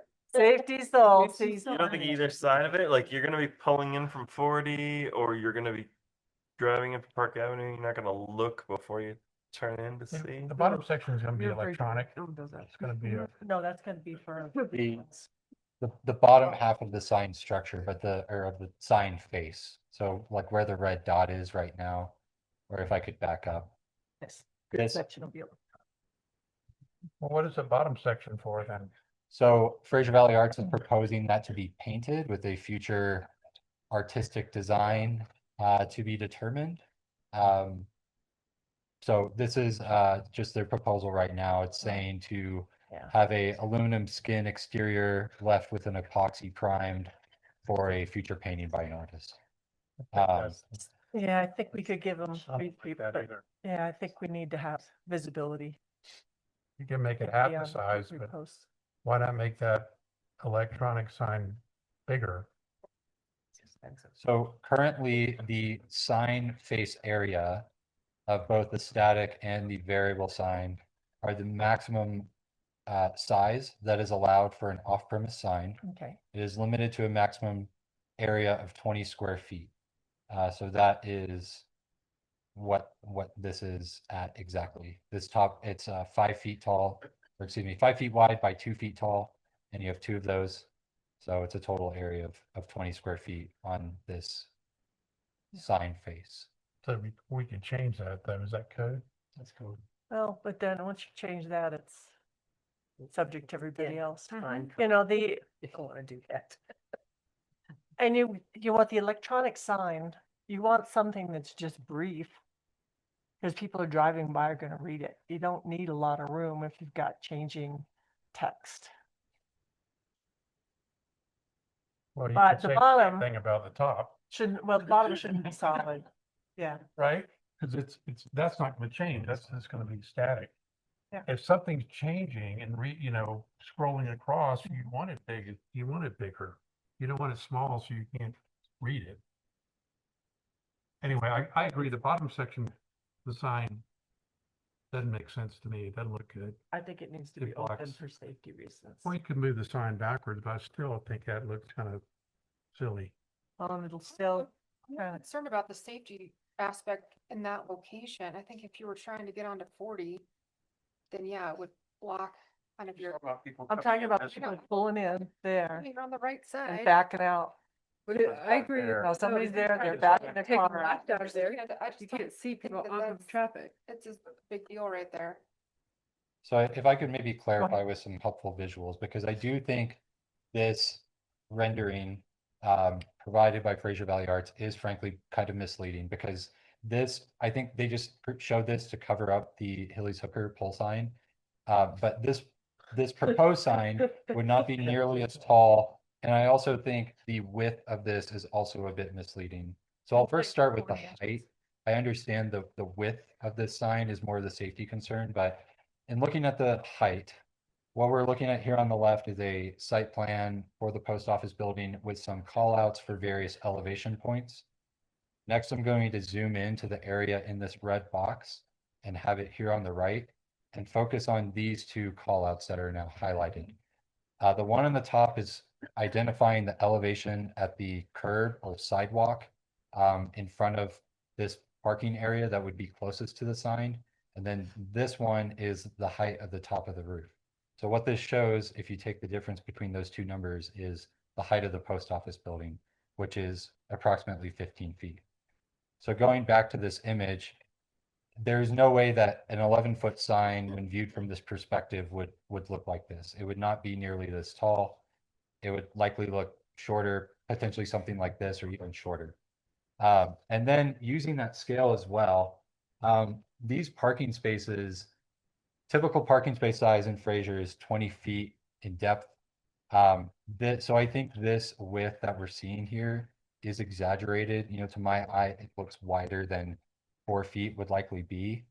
So I understand the potential for this monument sign base structure to block views of vehicles pulling in and out. But when you think about a 20-foot parking space, if 4 feet of that is blocked by the sign, you would still see the majority of that parking space, in my opinion. Granted, these aren't the best visuals to communicate that, so I still understand the concerns, but in staff's evaluation of this, we didn't believe that this sign design or its location presented any site obstruction issues with this driveway onto Park Avenue. So backing up though to the actual look of the sign itself, I understand a kind of blank gray canvas is not the most aesthetically pleasing, but that's also not the final intention of what this sign would look like. Granted, staff has not been provided what that final vision would be. I think it is kind of uncertain at this point.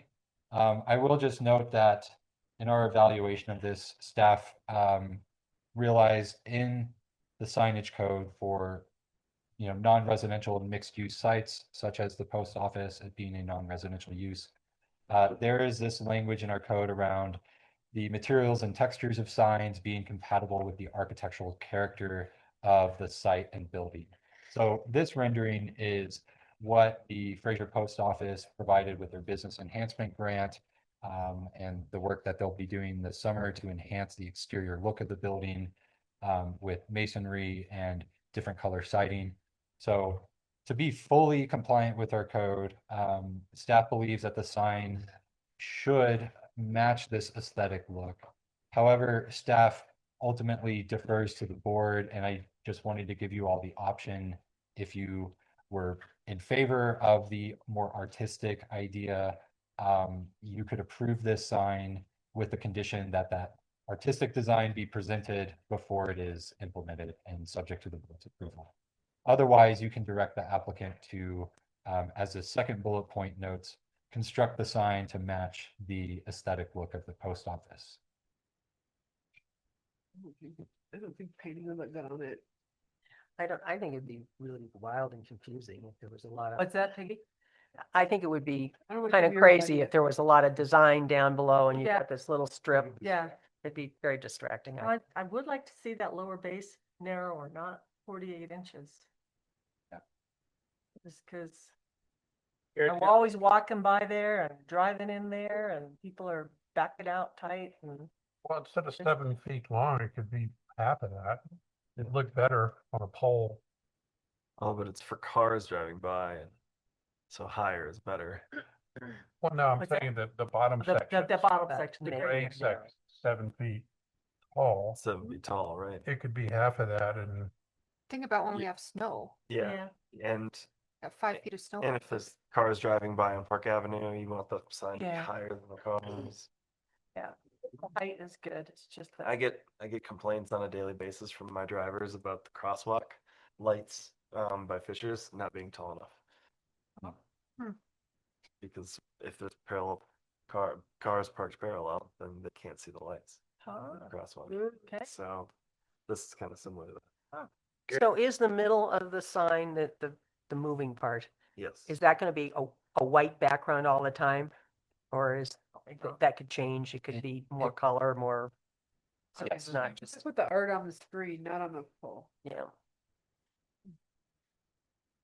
I don't know. My opinion is it's Fraser Valley Arts, so having art on their sign makes sense. And it's more eye-catching if there's some art to it. Changes every couple of years or something like that. I don't mind this idea, but Well, then let's make it contingent upon us seeing the artwork they're gonna do. Okay. I'd like to see it Because if 30 goes all inches the way to instead the of ground, 48. It's gonna be muddy, dirty. Yeah, right. Yeah. The bottom of it, we get filthy. Gary, do you know why the Haley's Hooker sign is? the wide is actual sign box, I believe it's 5 feet wide, How much? by 4 feet tall. So So if you look at that Google view, it'd be a foot less wide. And it's on a pole. or excuse me, I think I believe it's the same dimensions as what's proposed here. So 5 feet wide, 4 feet tall. It's just on a, slender pole structure, not a monument. Yeah, just if you look at the ground view, it's gonna be a foot more narrow than the existing sign. If you look at the Google Street View of the current sign, it's gonna be a foot more narrow for the base. That helps with perspective. And you can kind of see that in this image here where the gray rectangle is narrower than the sign Yeah, just above it's it. 48 inches, Correct. which I to me is don't too like- wide in an Like the obstruction. gray. I mean, how does that exempt from their off-premises sign I do. code? Because there's gonna be something there eventually, right? Are you talking about Try to- if something is painted on where this gray rectangle is now? Is your question, why doesn't that count towards the sign area? Yeah. Or, well, I think it as long as it is not like text copy content, if it is truly a artistic design or pattern, then it wouldn't be considered a sign itself. This gray portion would not. Becomes considered art. Oh, it's art now. Well, I mean, couldn't you make that gray box like half as big and, Or just narrow, how about just narrower? I think it'd look better. And again, it's not gonna be that tall. Anyway, can Yeah. we review this later once they come up? He's got our feedback on. I think they're trying to make the sign right now though, right? I mean, So They are, I think at least a clear decision on, is the board acceptable with the idea of some artistic mural? Or would the board rather have it be of a more, traditional masonry type of construction? And I think with that, that would likely lend it to the sign becoming shorter. I'll go to this image just because it's a better visual reference. If the board directs the applicant to use materials like masonry, et cetera, to match the building, I have to imagine that the applicant would make this sign at least somewhat shorter. I think it is a balance between things like visibility from the highway for passing cars, having it be tall enough for that, as well as tall enough for to still be visible in, high snow storage times of the year. But I think just, the fact that it wouldn't be used for some artistic design would likely mean that this gray box, this gray area, gets a little shorter. I think it should match the building. Well, if it matches the building, people are gonna assume it's some sign for the post office That's and true. not look at it. That's true. How about a really nice post, some cool steel post and they can get with that Philip that does that amazing steel work. Of course, I'm not sure how they get the electricity up to it. So But 4 feet, that means you'll still see 4/5 of a car in a. I know, but when people are driving in, if you consider there, and I do it all the time, people are always back down to that one section. And they're not gonna, if somebody's pulling in, they're gonna glance and that car's gonna come out. Who will own the sign? If it's an obstruction and there's a bunch of fender benders, then what do we do? Or should we just prevent insured. that down? We know that for sure. I mean, 'Cause we have an just off put something. sign and you have to sign it. Imagine the width of that going down. It's just not that big. Minus a foot. Minus a foot. Let me see what that's. Marking that. So, are you talking about the distance there? What's Brian's point?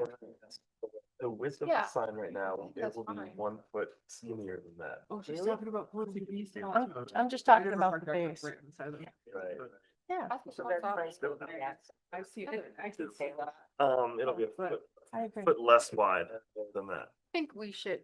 I don't feel like Subject anybody actually to the pulls in there. They pull in on Probably off split, 40. but I don't know. Yeah, but they pull out. What is that?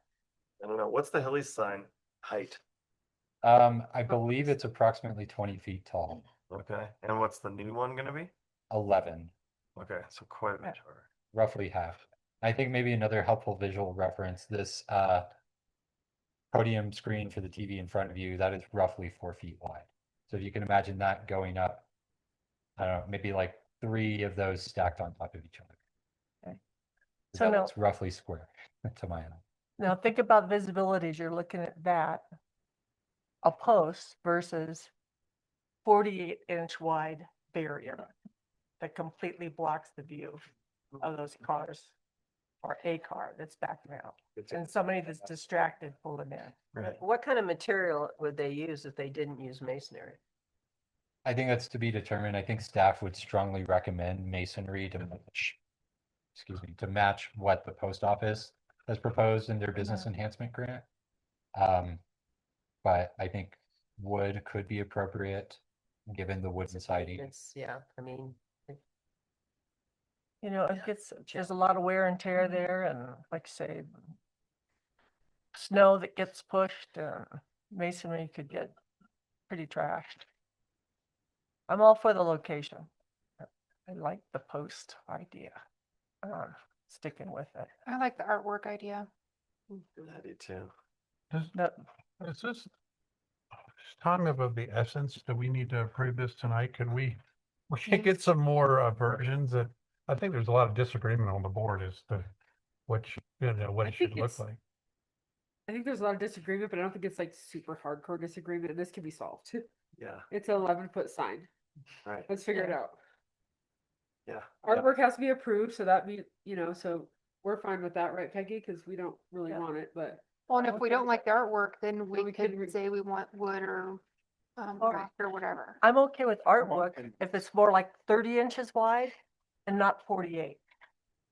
Could we see if they'll cut it down a foot? You know, if they could just narrow that bottom support section.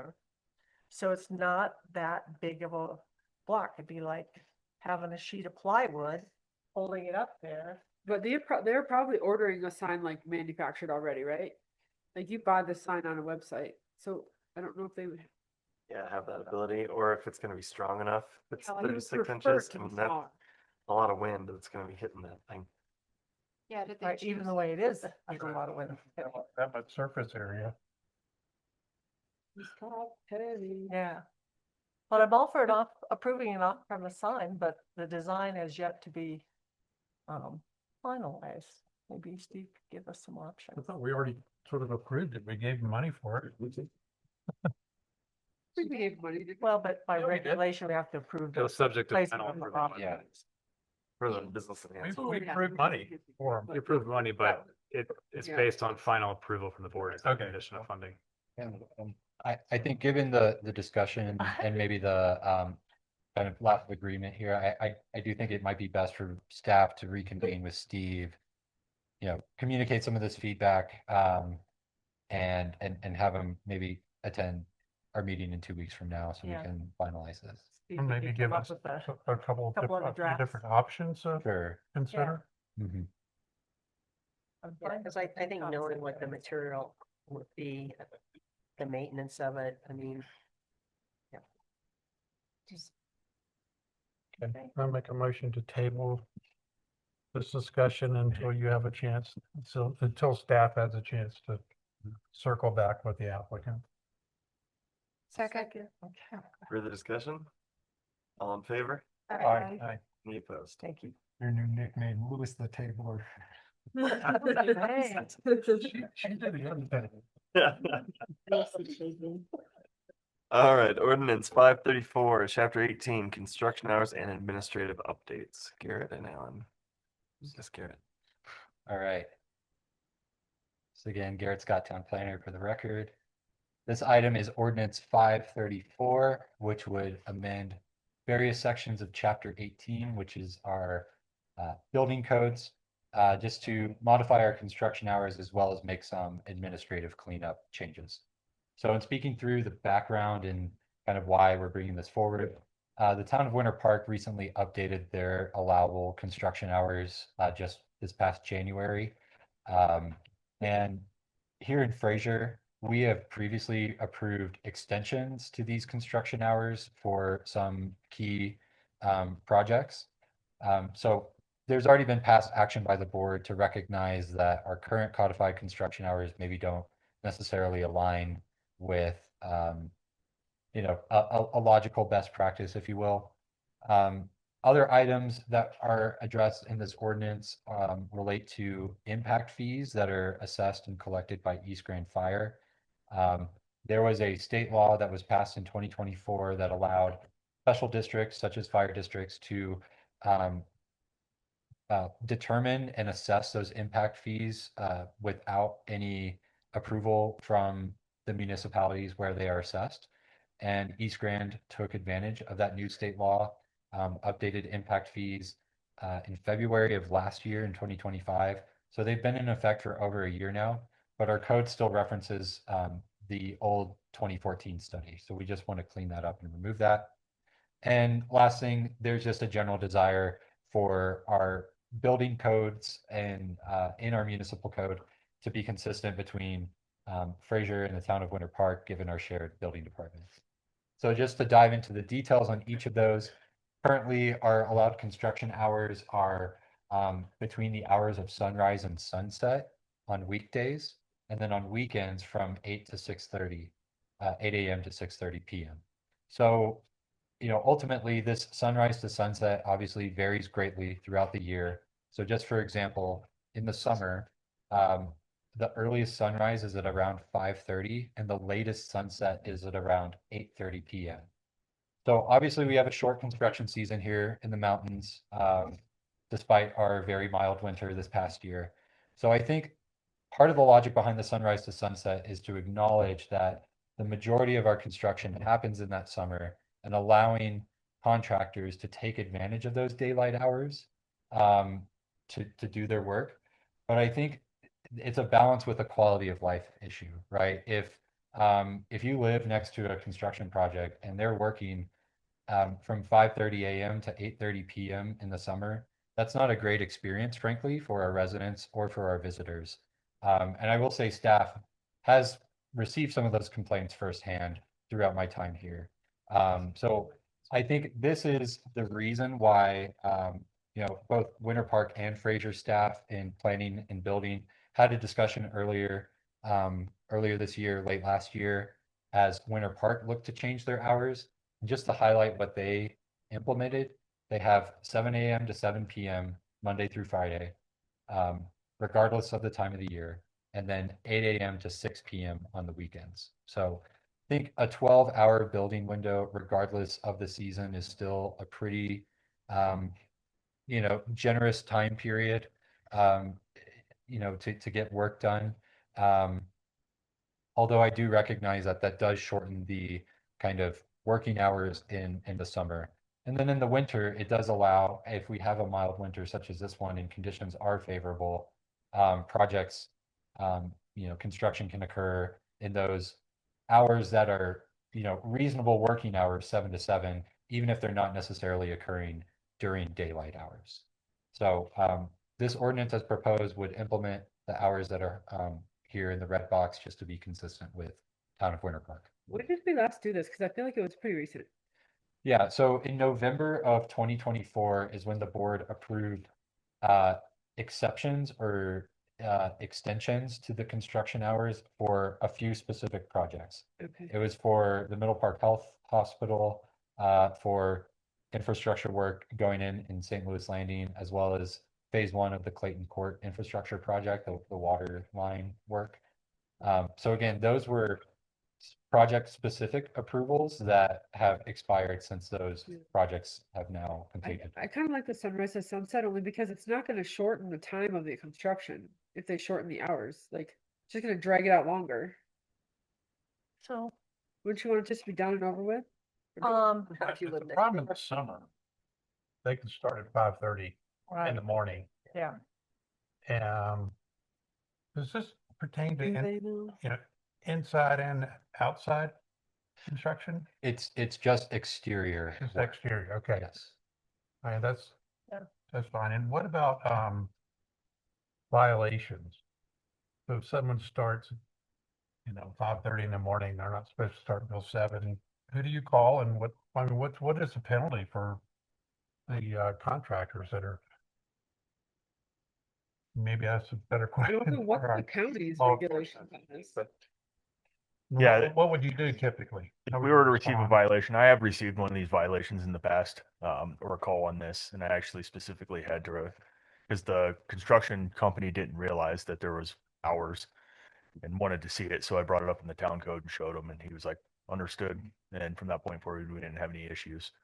And I think it was from sunset. I think it was like 5:30 p.m. when they were unloading some equipment, which I let them do. I was like, they drove all the way up here with their equipment, they unloaded it, parked it for the night, and then came back.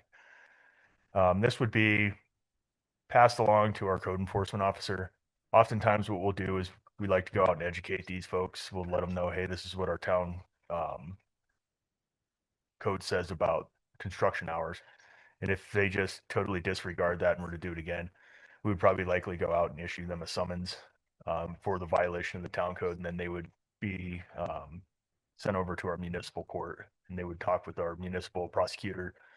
Same as, any of the other violations, it would be very similar to that. Okay, thank you.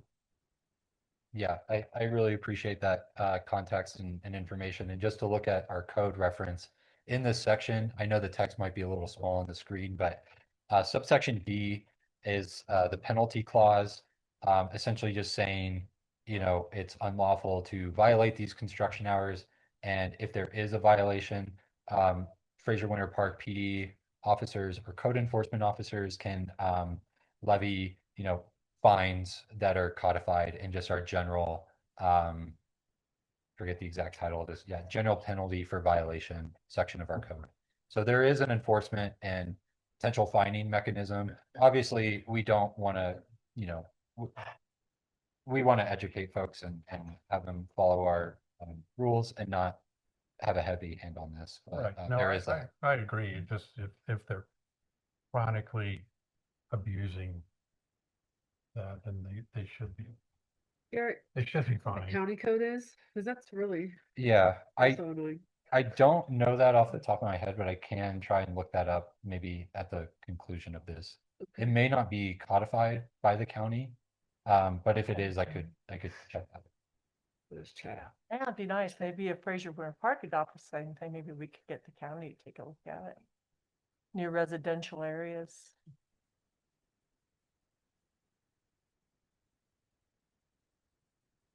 Okay, any other questions or comments on the construction hours piece? I think it's great. Okay. Again, the next thing that this ordinance would accomplish is deals with this section 18-6-40, which references a previous study from 2014 and provides a calculation for impact fees specific to East Grand Fire. Again, East Grand updated and revised these fees about a year ago. This was allowed through a state law that was passed in 2024. So this ordinance simply removes those outdated references to the 2014 study and just adds more general language, kind of just noting that current and future impact fees shall be administered directly by the fire district.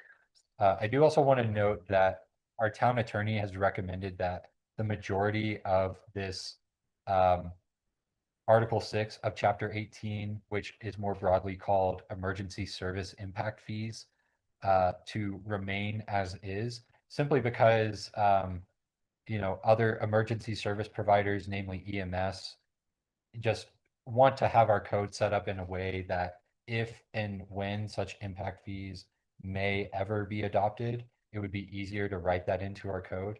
This in no way creates those impact fees. Again, the purpose is just to leave some of the same structure and formatting of this section to allow for future amendments and not just delete text that could potentially be added back in the future. Are there any questions about that? And it spells out that East Grand collects their own. Correct, yeah. We So don't it just makes it anymore.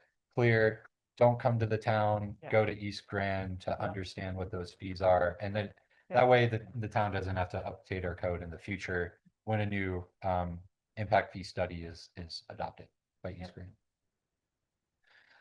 Last thing that this ordinance does is it reorganizes our local amendments to the various international building code books. So municipalities, counties, broadly speaking, are empowered to adopt local amendments based on local building conditions, generally speaking, to things like International Building Code, International Residential Code, etc. Currently, all of these amendments are placed into a single section, 18-1-30, and it is pages and pages long.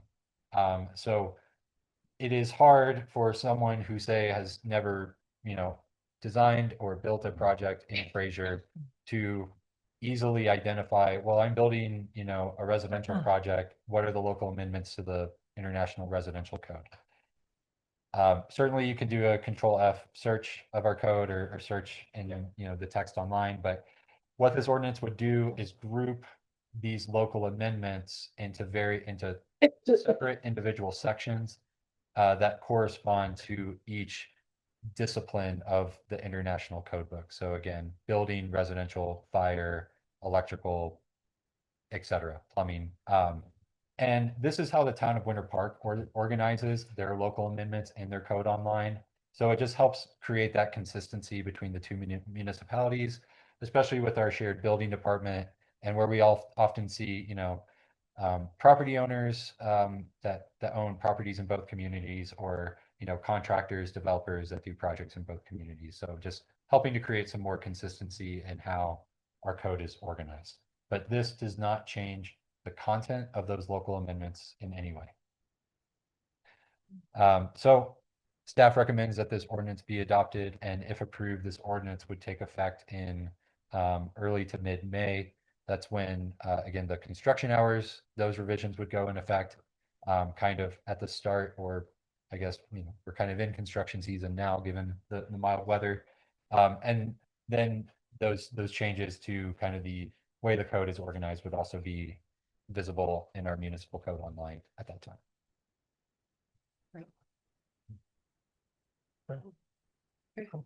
I'd like to make a motion to approve ordinance number 534, amending chapter 18 of the Fraser Municipal Code. Second. Any further discussion? All in favor? Opposed? Okay. Garrett? Thank you, Garrett. Thank you.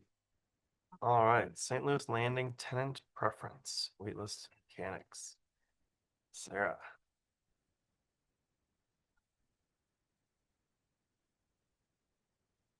Good evening, Mayor, Board. Sarah Stansbury, Assistant Town Manager. Give me 1 second. I will share my screen. I apologize. I do have a presentation and it was not in the packet, but it does closely follow the staff briefing that was in the packet. I tried to email it out, but had issues, but I can do that after the meeting if you'd like it for reference.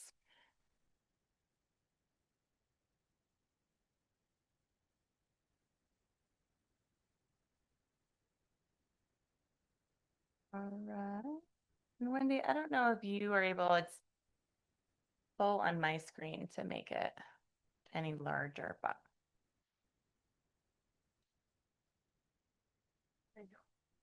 Thank you. Great. So this evening, we're going to be talking about the tenant lease-up process for St. Louis Landing, and starting to look at what that might look like. It's meant to be a pretty broad discussion. We'll have plenty of time to get into the weeds as we move along with this, but just really at this point, looking for some direction from the board about what this might look like in terms of tenant preferences and different work populations that we might want to prioritize for the housing that becomes available in St. Louis Landing. As you are all aware, the driving force behind this project was to create affordable workforce housing for local residents. And so we are very much trying to keep in the spirit of that. The base requirements that will be in place are going to be that the households meet area median income. And again, we work off of CHAFA's kind of set rental rates.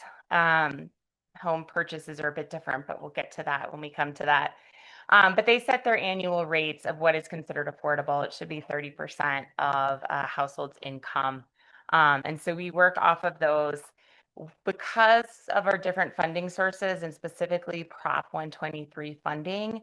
It is pretty rigid in terms of this unit is designated as a one bedroom at 30% AMI. This unit is designated as a 2-unit at 80% AMI. So we will have to stick with those requirements. And it must be a tenant's primary residence. So Sarah, that Prop 123, will that apply to all 3 buildings? Or I thought it was just the 3rd building. that we're It talking about? applies to all 3 buildings. Yes. Ooh, okay. Well, that switches Yeah, I things up. think when we initially applied for LIHTC, it was going to be 1 building, but the Prop 123. It allows us to bring in a 3rd building, but the way that the program is designed, that the funding will go into all 3 buildings. Right. So it's it adds $12.9 million, which allows us to do a 3rd, but you can't just have it on. We wrote up to get a competitive application for that funding source to fund all 3 buildings. Do we still have the ability to spread out the average? Because theirs is 80%? We do not. Which my understanding when we started this process was we were going to be after, at least after initial lease up, working kind of with averages. Yeah. But my current understanding is that we have provided a unit mix with bedrooms and AMIs to Chaffa as part of our application, and that we are tied to that unit mix. Yeah. And that is one of the reasons. So we have these base requirements. Anything beyond that will be, for lack of a better word, tenant preferences. And that's for a couple of reasons. Because we are tied to this specific unit mix, we want to keep as much flexibility as possible to make sure that we are filling those units. And that is required as part of our bond financing because they want to make sure we can fill those units. Right. The bonds that we're taking out are paid back based on the revenues from the project. So if we have a bunch of 70% AMI units that we can't fill because we've made it too restrictive, then we're not generating that revenue to pay back those bonds. And so to keep potential bond investors comfortable, we want to provide as much flexibility as possible so that they feel confident that we will fill the units for the project. The average AMI is for all 3 buildings is going to be just right about 8 to 9%. It's going to be the average. But you say that's an average. So some units will be 30% and some will be 120%. Correct. So they can't go above 120. Okay. Correct. Gotcha. Yep. Yeah. Okay. So in looking at kind of this idea of tenant preferences, we are likely looking at a tiered system, and we'll talk about what that means. But staff has spent some time looking at what various other kind of rural mountain resort communities are doing so that we have kind of a baseline for this discussion and what this might look like for the town of Fraser. Generally, the preferences are going to be based on employment-based qualifications. We can talk about things like geographical boundaries, whether we're limiting something to the town of Fraser or Grant County or the Fraser Valley Housing Partnership boundary. If we want to look at critical workers and giving them those preferences, we have to define what professions qualify as a critical worker.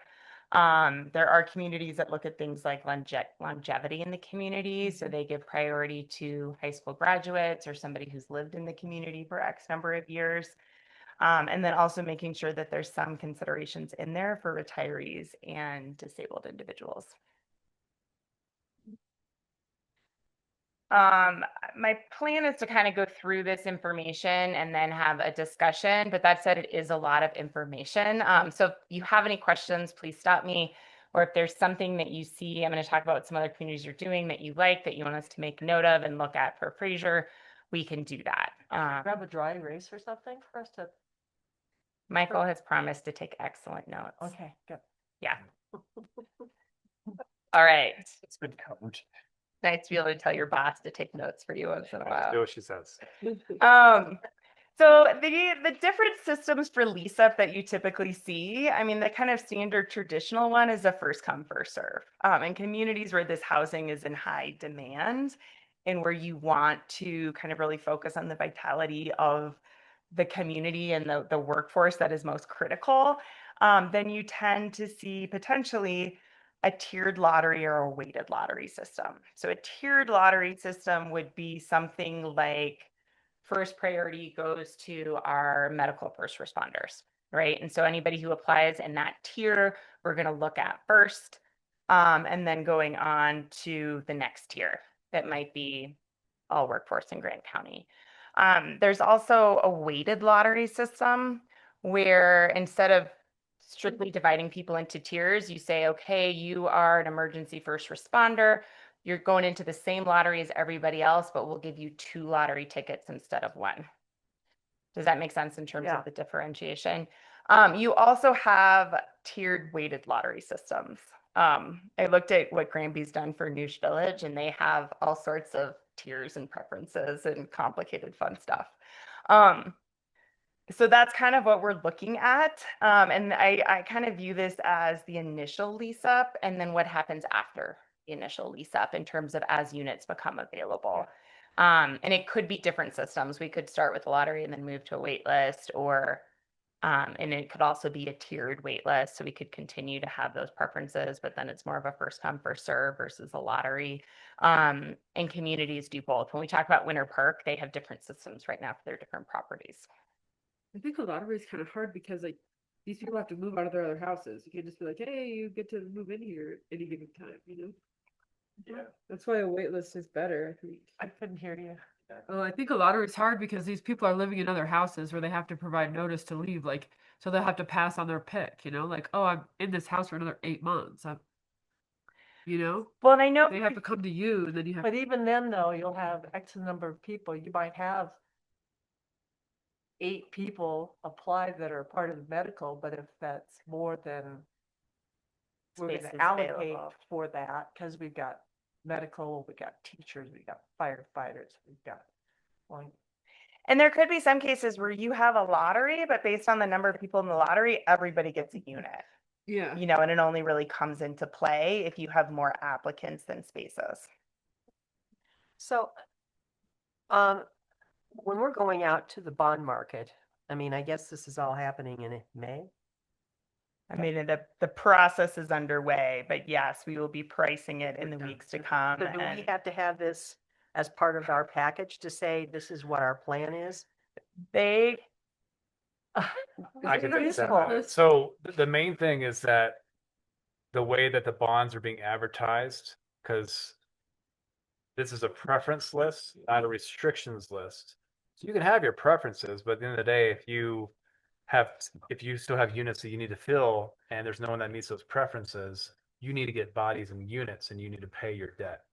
Right. And you need to cover your costs for the project. So you can have a preference for who is going to get first dibs at units.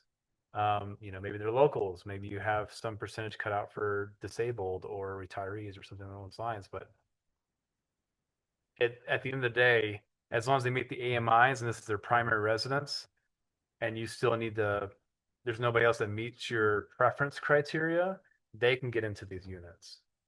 Okay, because I was just concerned if we come in with all these preferences and Right. then the bond guys go, wait a minute, this community's crazy. no, they Just a few weeks back asked for this system, and we got it down to they, as long as we stick with those base requirements, which we are locked into based on our other grant funding sources, and we call everything else preferences, then the bond folks should be happy.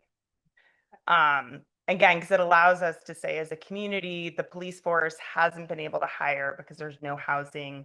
We're going to prioritize police officers, childcare workers, whoever the groups may be.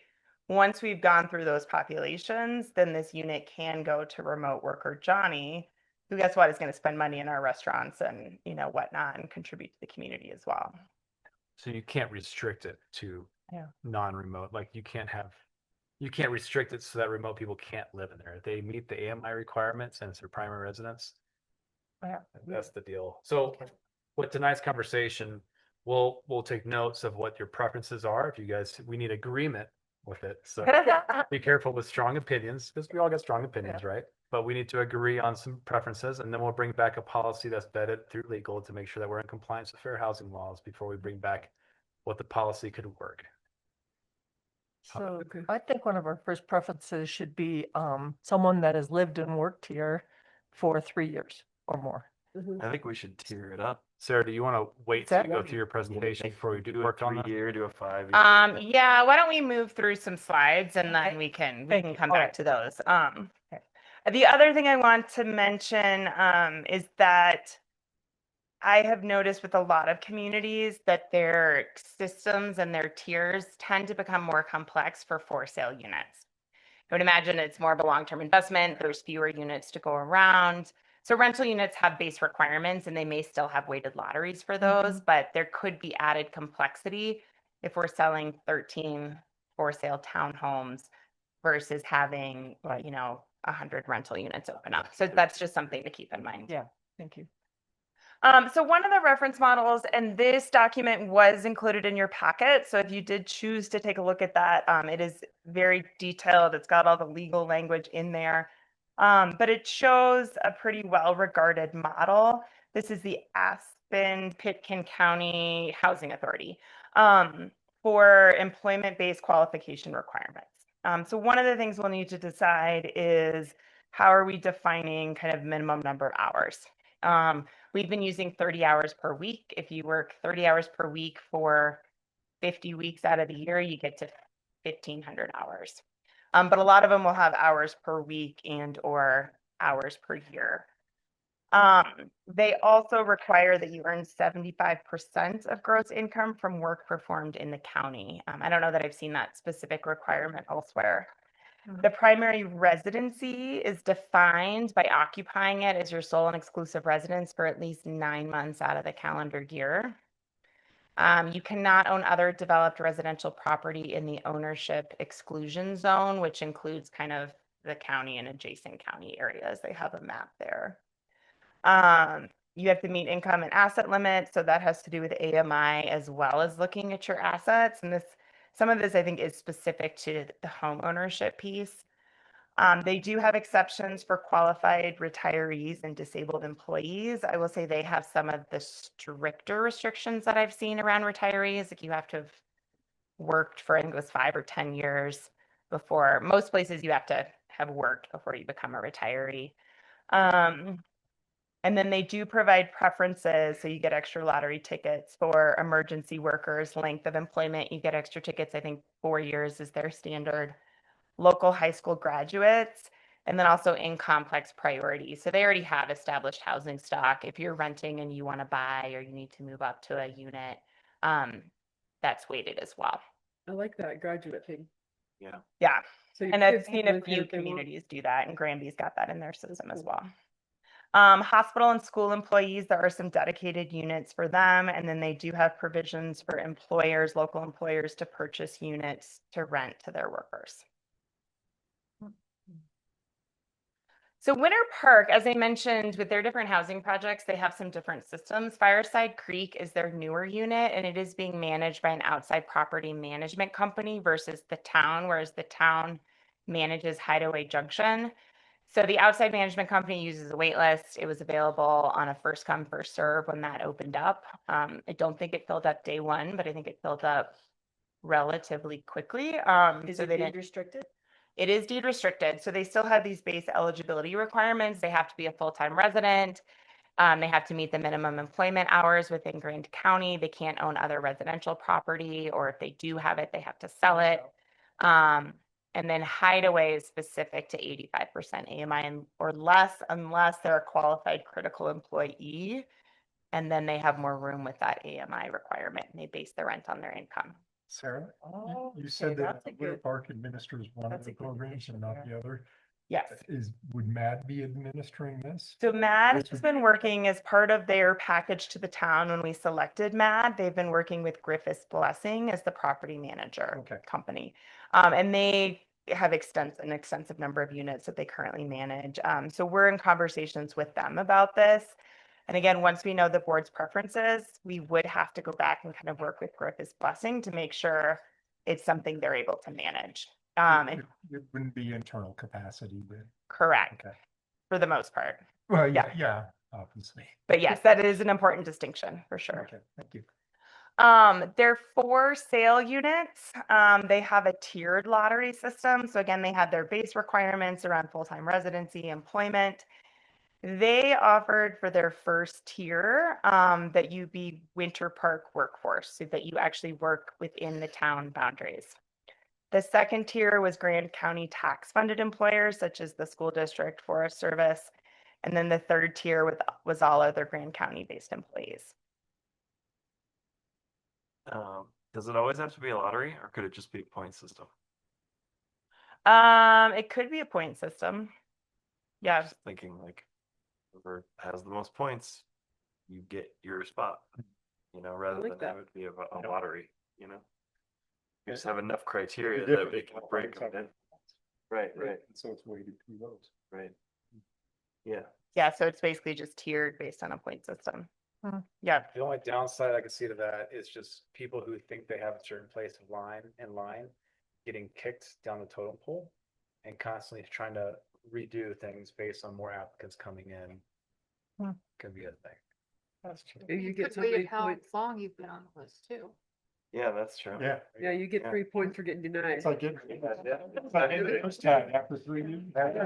Communities that give extra points or lottery tickets for people who have applied and been denied in the past.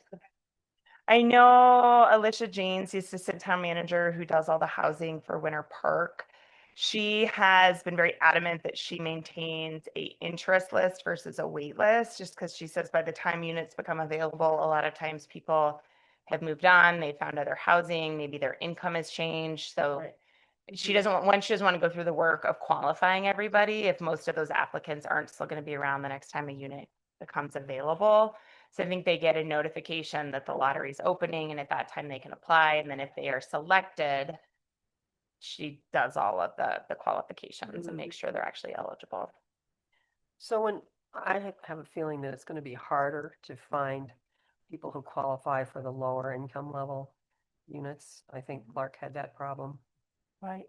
And so how many lower income units are we going to have try to fill? We don't have any fill? choice. Gotta fill. So we have X amount that we have to fill. And what happens if you come in and once you're in, are you in, or you get a raise and now you're out because So as part of our various grant agreements, you can go up to, if you're in 140%, but then the next time the lease kind of comes up, like you can't go beyond that. So you come in at a 30 and you get a raise, what happens to you? Do you stay in that same unit? This is the complicated part about being tied down with the units. And we can continue to work with CHAFA to see exactly how this works, because to me, it doesn't seem. So here's one thing, Peggy, you can switch a 1-bedroom that's 30% with another 1-bedroom that's 50%. Okay. It doesn't have to be tied to that specific physical location. You just can't say we have a 30% and a 80%, so I'm going to put a 50% in there and that's the average. It's not 70, 30, 50. You have to keep a 30 and you have to keep a 70. But yeah, as long as there is a kind of a space for that. Internet would have been good to be here. Clark told me a while back, LITech, that basically you can't kick somebody out for getting a raise.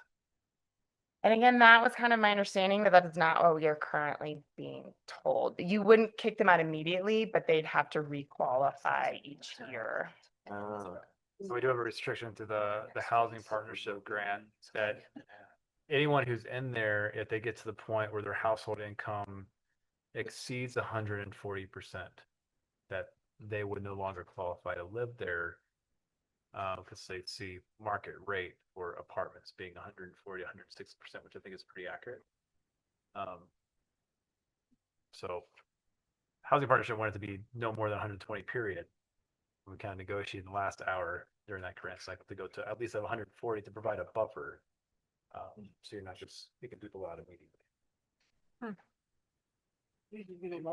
Tax, like, have kids or something. So you gotta, have kids.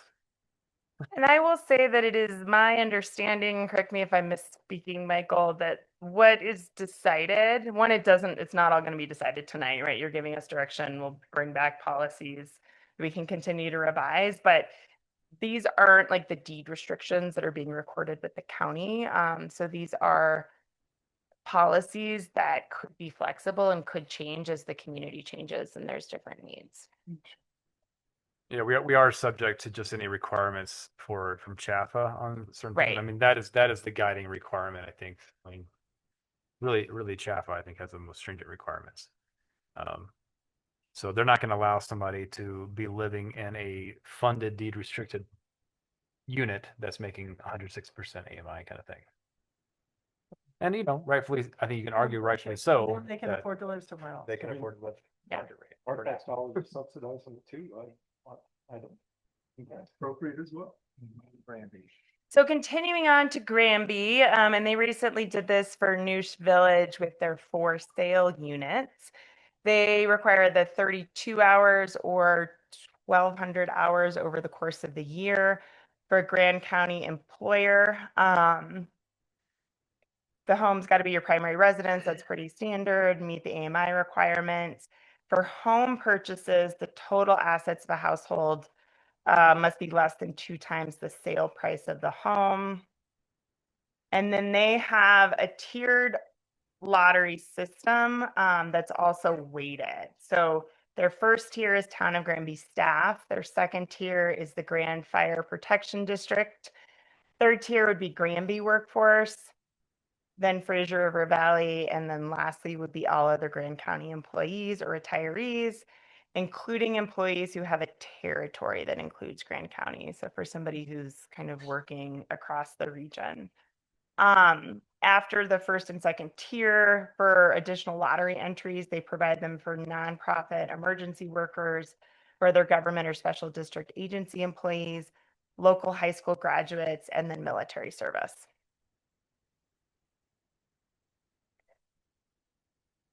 So So- have they sold most of theirs, or where are they in that? I don't know. Every day is a different answer. I know they had, I believe, I hesitate that I might misspeak. I think they sold some and then had some more available. And my understanding was that the people who applied to the most recent lottery, everybody who was eligible could get a house. Based on the number of applicants that they had.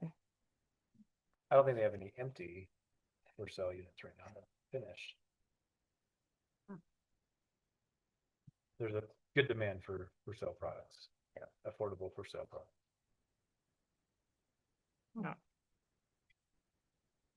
So for St. Louis Landing, again, given that we will not have a formal base restriction that you have to be part of the local physical workforce, assuming the board still wants to prioritize that, that does result in some sort of tiered system, however we set it up, whether it be a point system, a lottery, a tiered wait list, a tiered first come, first serve.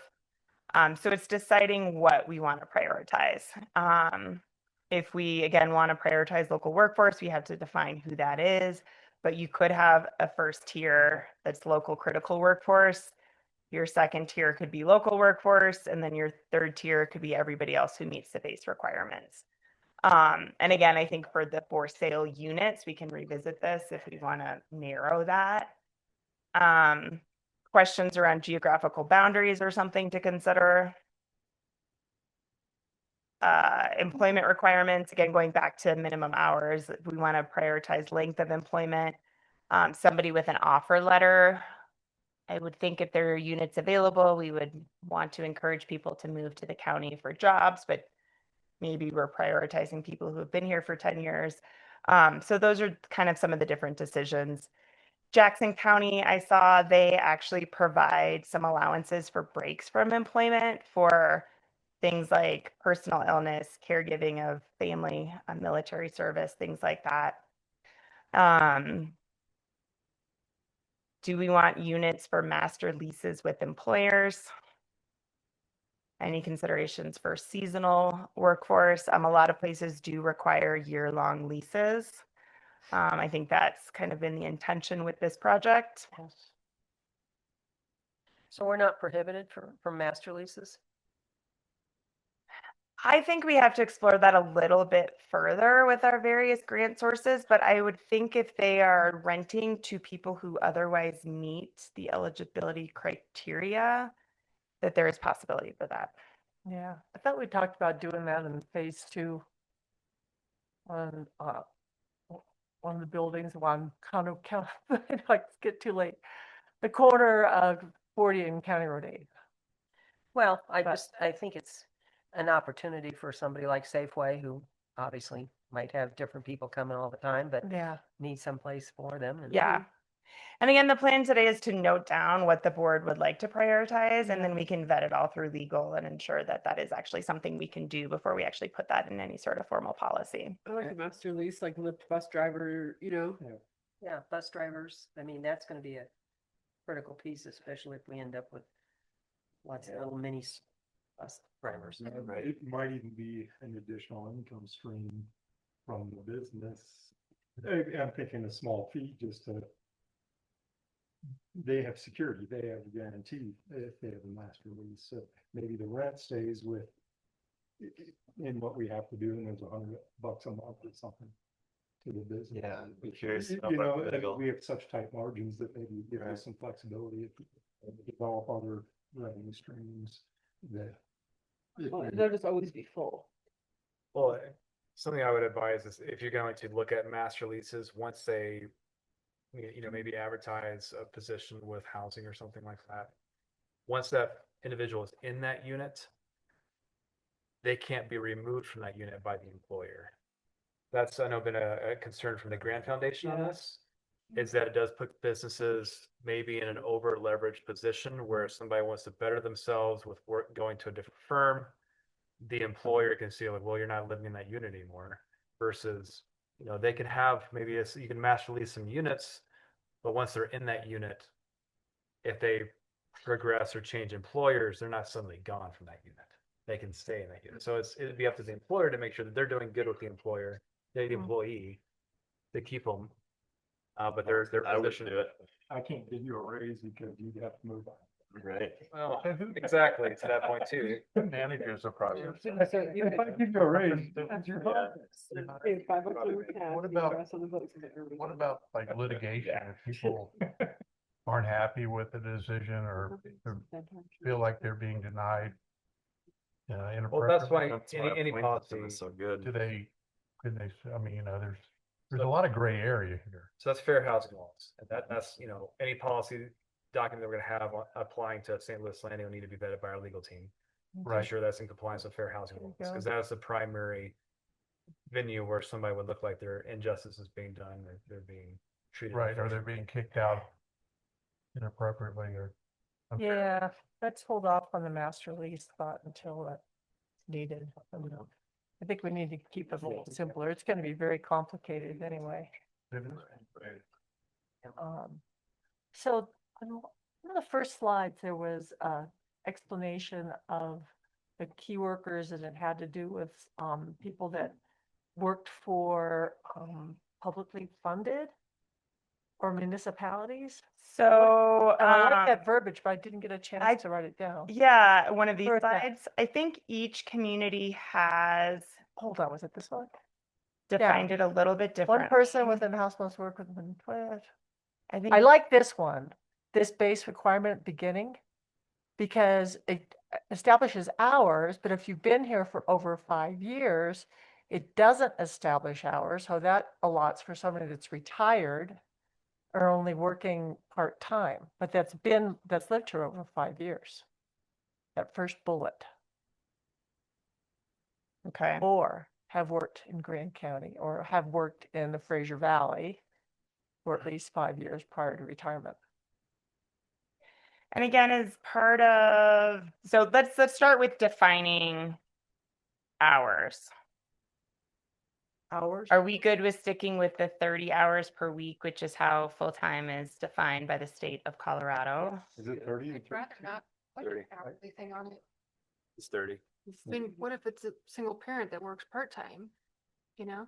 I would just like say working in Fraser or Grand County or. So 32 hours times 52 weeks is 1,664.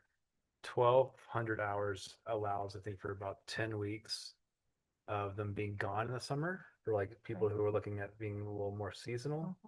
So do you want to accommodate seasonal workers? Do you not want to accommodate seasonal workers? You could potentially have a unit sitting empty for 2 months. Well, we can still require a year-long but- lease. The functionality of the Yeah. unit. I Somebody don't- can sit around and be here. But Personally, it I also really like helps that. support you need more services in the winter. So those are the dynamics.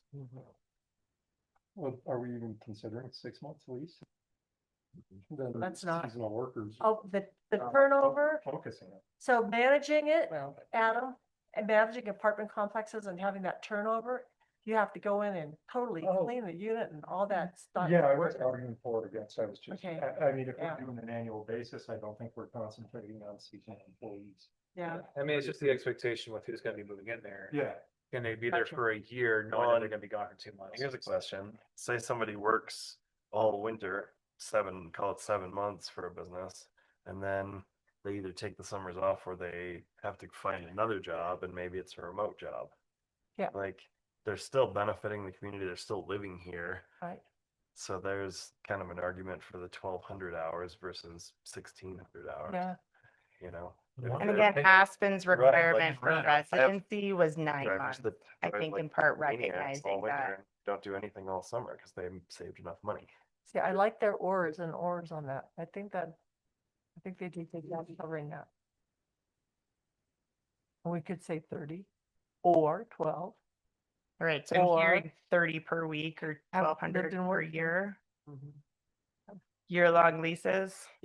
Or I'd say at working. least 1,200 hours over the year. Yes, yeah, these would all be minimum. Yeah. Yeah. Now, do we want on, let's say if we use that, something on that line, would we want to say lived or worked in the Fraser Valley? Because we have people that work here. We've got a lot of people that live here, maybe work in Granby or Hot Sulphur or something like that. I think it's the people that have lived in the Fraser Valley or in Fraser should get a priority. The ones that Well, have some been- of your best service workers are going to be kids who have grown up in the area. Yep. And you don't want to hold it against them that now they can suddenly work, you know? It'd be good to, I think, to bring in kids who are graduating from high school and looking for work or. Yeah. We also have teachers that are moving here for the first time. And they might get a job, but then they need a place to live. So they don't, Right. you know, there's. Well, I think when we open it up, do- we have I think to, we have a checklist, and Yeah. if you check it, this is worth 1 point. You check this one, this is worth 4 points. You know, and- Tiered point system. yeah. and there's gonna be a lot of new units that Cornerstone is putting in at Byers Peak Ranch. 66. What's that, another 140? It's 66, I 150 think. that are coming online the same time we are. So they'll be, for those people that are teachers, but maybe making more money, they should be able to afford some of those. And he said he's gonna charge less than us. It's market, so they're gonna He be said he's market gonna rate. charge market rate. He says he's gonna charge less than us. I know, It's just but trying to push our rent down. I don't know, there's so many people that have been here, that live here and work here that can hardly afford to stay. And I think that they need to get some priority. and Aspen was really good about that. That was one of their big concerns is Yeah. making sure that the retirees. Yeah, let's let the people who made this town cool stay here Yeah, and keep right. it. Yeah, and I Yeah. think Aspen was the one that required like We want 10 the years of critters. work before you were a qualified retired, like in Pitkin County. Okay. I feel like we need like a spreadsheet, and then we have like different categories. We have length of time you lived here, length of time you've worked here, you know, and then we kind of tier it all out based on those Nickname. lengths. No. But if Yeah. you want to tell us what you guys want to prioritize, we can work on developing something like that and Okay. bringing it back. Yeah. I think something worth considering is if a full-blown point system will be needed for the demand for St. Louis Landing when units open. Or maybe saving that for the purchasing. I don't have a great sense of how many people are showing up on day one to occupy the units, but I think maybe the AMI does its own kind of, It does a lot, that's for sure.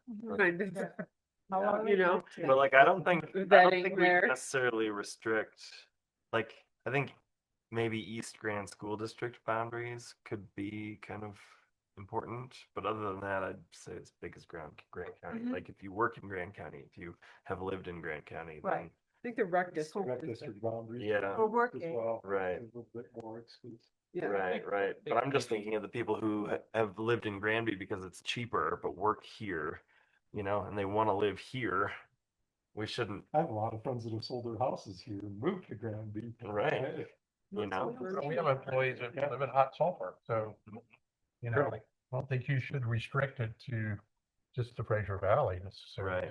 right. But I'm wondering, can you put this in a spreadsheet and, Give them a shot. all these different permutations and let us take a look at it and have a stab at it? Maybe you'll assign Individual. points to each category or not assign Little points. side bullets. Your commuters. Put it in leave a out- spreadsheet, each sort of requirement that we're going through, because we're just having a wandering conversation. So It's not we can really- do that. I think for the purposes for tonight, we want to know what Just we could generally. propose as a points, and then you guys can change those points for each little category if you'd like to. Right. So we could at least get a sense of what you guys want to be on that spreadsheet and what you value more, that we could maybe assign points to give you kind of a baseline to work with. Yeah. We can fluctuate that later on.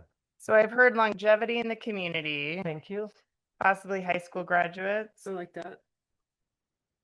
We like Well, that's longevity. that's longevity in the community. They've been here. Yeah, but what if they moved or something? Yeah, but what are you gonna They do? just want to be by the parent, like I And- always worry that my kids won't be able to live in their hometown eventually. Yeah. I mean, I secured that pretty good, I think, Gotcha. but like other people too. Yeah, but people that, we need as workers, or we're trying to attract here, and then they get here, they get offered a job, and they get here, and they say, well, I can't live here. Can't afford to live here, right? We shouldn't penalize them. And we want to attract them. Yeah, we do. I think once we get it, I think that initial offering though needs to have these restrictions to try to target the people that we really want to keep here and that deserve to stay here.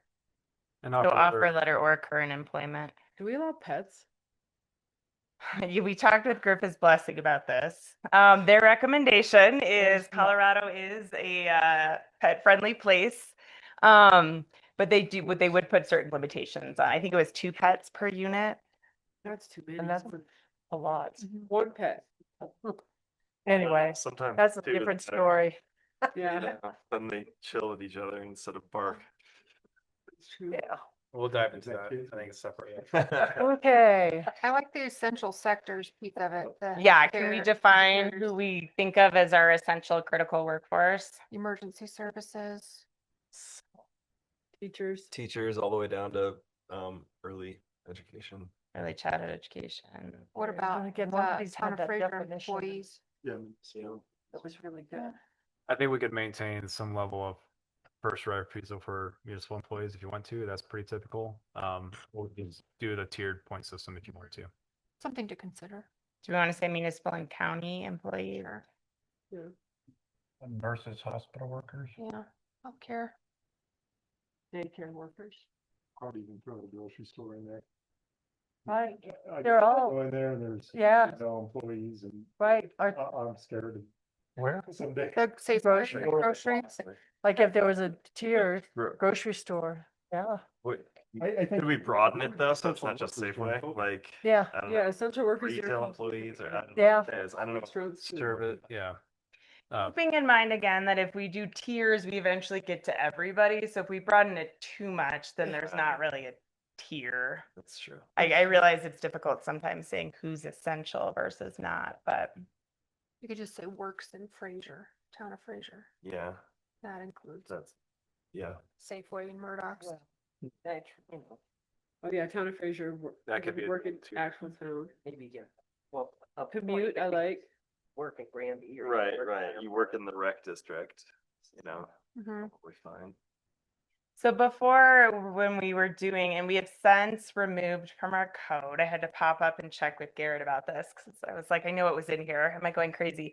We used to have, when we were talking about density bonuses for the Riverwalk and had like the Victoria Village overlay, the Riverwalk district specifically referenced, we ended up going with the Fraser River Valley Housing Partnership, in part because the rec district would not include the high school and school employees. I noted that that does cut out county employees or people working at the jail or things like that that are also serving our residents. Again, that's a bit further of a commute. But Fraser River Valley Housing Partnership might make sense versus the rec district if we Yeah. wanted to do that. Makes sense. Plus they gave us money for hopefully. Yeah.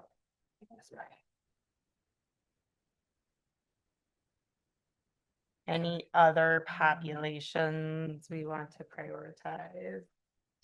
Or Bus drivers, occupations, are I they should in say. municipal? They're not municipal employees as of now. Lyft drivers would be if I mean, you could say They're part of it. transit, you just want to say transit employees. I mean, frankly, that would account for, that would cover Brian, honestly, but I mean, they're also contracted with the Lyft. They're through a contracted service. It's just a regular That seems employer. to be a big issue with. Yeah. I think we use this as leverage to get Winter Park to bring it in-house, the Lyft service. Look, they become employees, they live. One of your. Yeah, right. I'll put a question mark after transit. So firemen, are they First sitting line at the for fire station or how does that work? Some are. Oh, yeah. So they have units available. They always have units available. Mention, If you want to volunteer. no, part of guess it. not.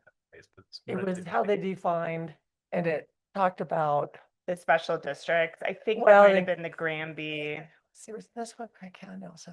I know what you're Yeah. talking about. Nonprofit emergency workers or other governmental or special district agencies. Examples of those were EMS, law enforcement, U.S. Forest Service, school district. Is that what you're looking for?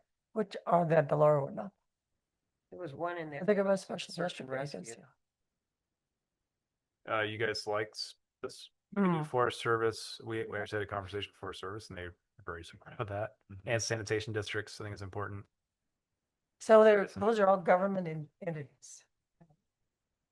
So there's. Yeah. I would call it out specifically though, so it's not confusing, because Okay. for Fraser, we're obviously a local government entity, but is that as well understood as Winter Park Ranch sanitation or Grand County number 1 sanitation? I think it's just as important. Maybe it's just civil service. That's kind of a broad category for public employees. Yeah. And some places did distinguish between health and kind of those emergency workers that did a certain number of on-call kind of first responder hours.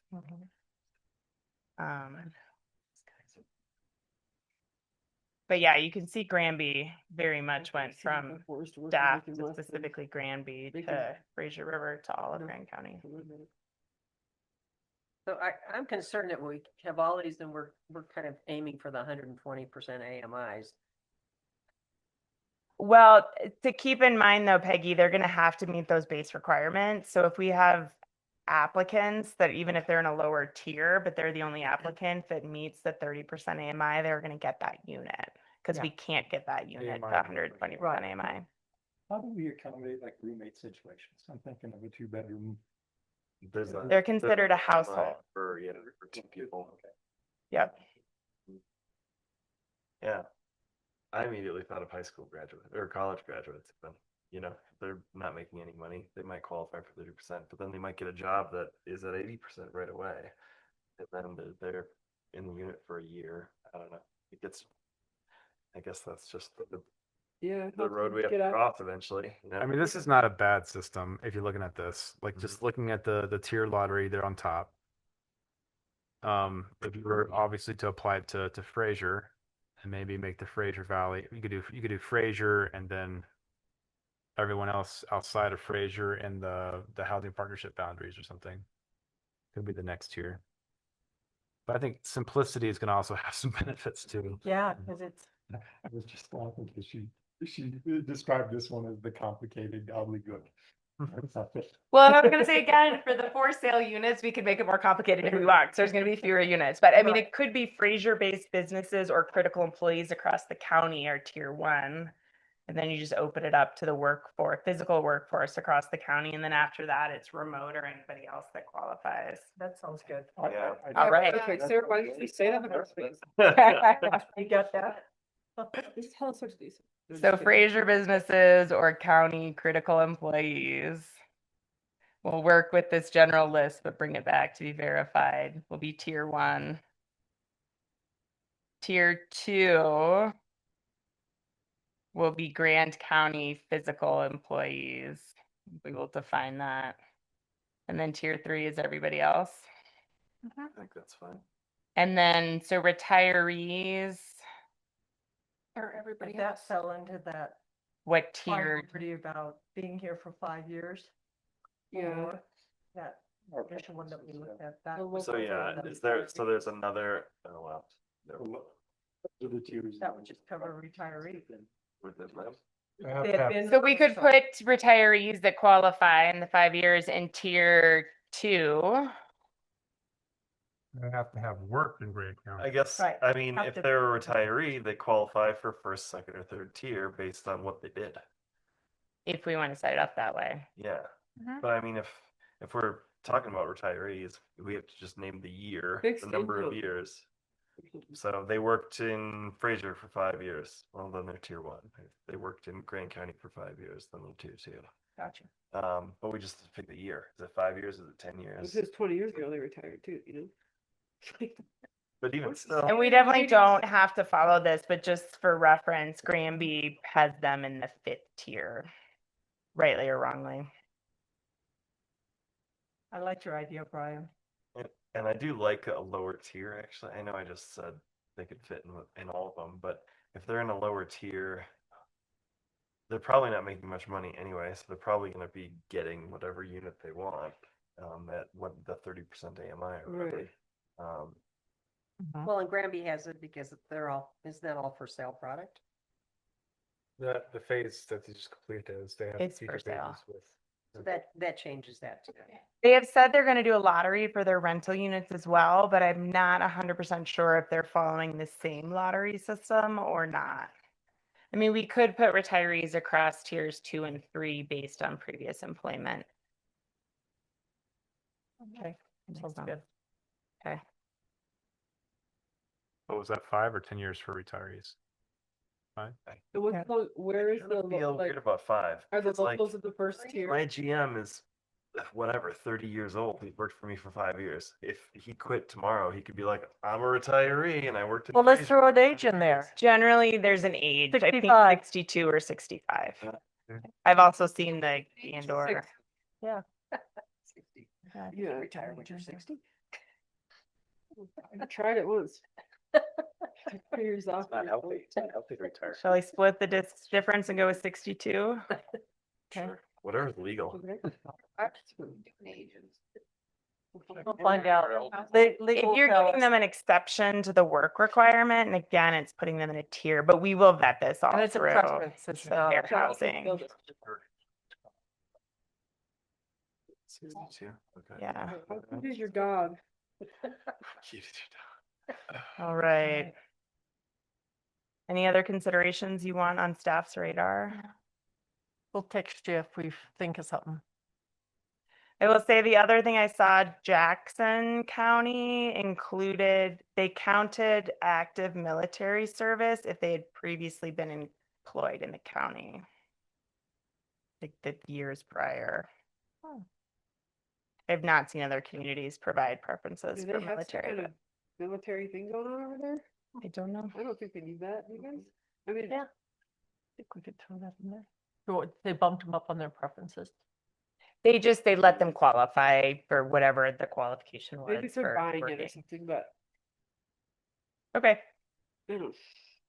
Well, we will bring something back for further discussion and then we'll make sure we get it all vetted before we Yeah, I finalize. should leave active military service in there because maybe they live here part-time, but they're working away, they're in the military and. Can you put it on the spreadsheet and send it out to us ahead of time so we have a chance to review it, maybe score it? I mean, Yeah. good idea. something, 'cause We could survey you or something. otherwise it's gonna take an hour for us to No, I know. roll it No, out. we can. My understanding though is if we're going with this tiered system for now, that we want to still do a lottery with weighted points for things like longevity and high school graduates and that sort of thing? Like that. I like that stuff. Okay, Well, that's yes, and then I will put it together and we will send it out That's a before the board question meeting, so you can that we look at it. all answer Lottery. separately. Right. Tiered lottery. All right, Yeah. for the Thank low you end. for your time. Thanks, Sarah. Thanks, Sarah. Okay.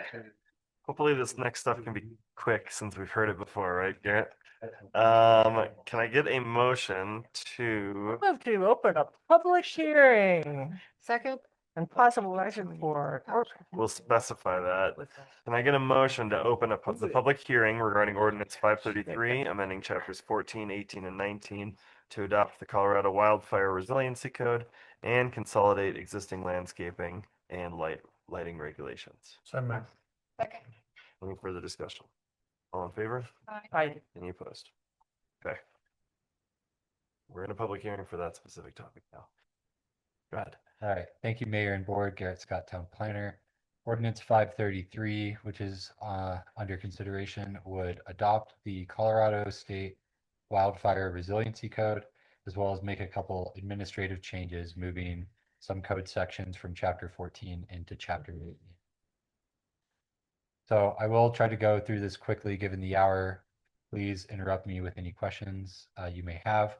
So state legislation from 2023 created this Wildfire Resiliency Code Board, which was tasked with creating and kind of implementing this model code across the state.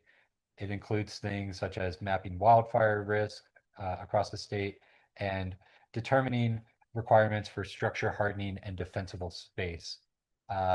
The current state laws require that municipalities and counties adopt this model code by today, actually, April 1st, with a effective date no later than July 1st. So kind of just happened that a board meeting fell on today, April 1st, but the ordinance does have an effective date of July 1st, if adopted. So first, starting with the mapping effort, this code board mapped what is called the WUI, or the Wildland Urban Interface, for the entire state. So areas that are not colored, where you can just see the aerial imagery underneath, are areas of low wildfire risk. And then other areas denoted as yellow, orange, or red are areas of low, moderate, and high intensity fire risk, respectively.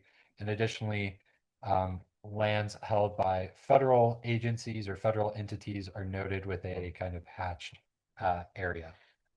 Zooming into the Fraser Valley area, you can see that the majority of our lands here are classified with that either orange moderate risk or red high risk.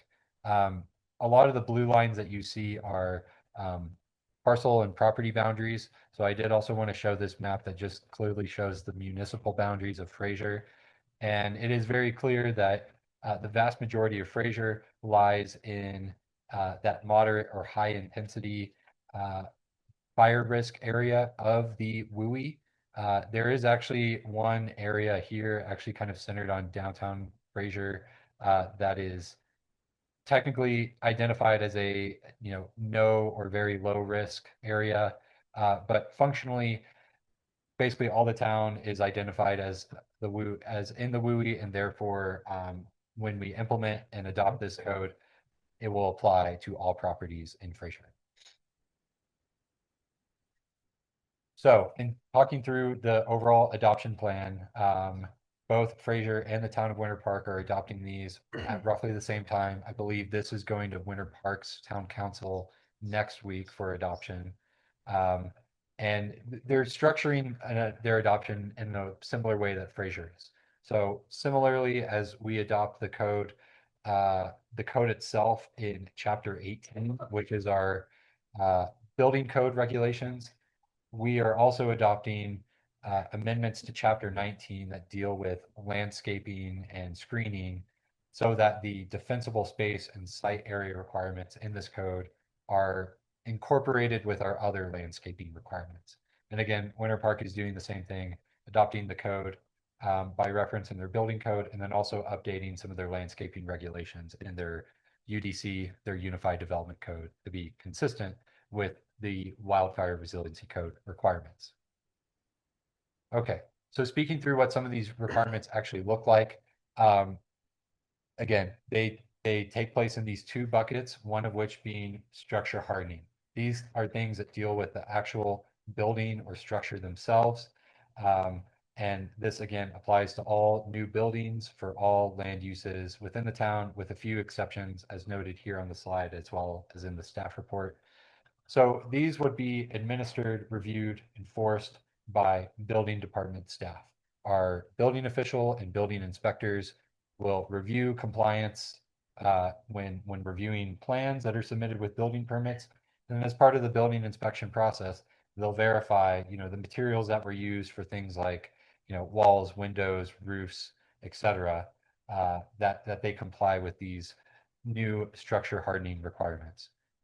So some of the notable exceptions are Group U occupancy buildings. These are things like sheds and barns and detached garages that have no living space. Accessory structures that are 120 square feet or less. And then any alteration, repair, or reconstruction of an existing structure that affects less than 25% of the existing structure does not trigger this new compliance. So if someone is doing a modest small addition or remodeling of a portion of their home, they don't have to then bring the entire structure into compliance with these requirements. The other bucket that this wildfire resiliency code addresses deals with site and area or landscaping requirements more broadly. So this is a good visual reference for the different what are called structure ignition zones around a structure on a property, ranging from the area within 5 feet of the building having the most strict requirements, an intermediate zone located 5 to 30 feet having less strict, and then the most lenient requirements 30 feet away from the structure and beyond. Requirements will be administered and reviewed by planning department staff at the town of Fraser.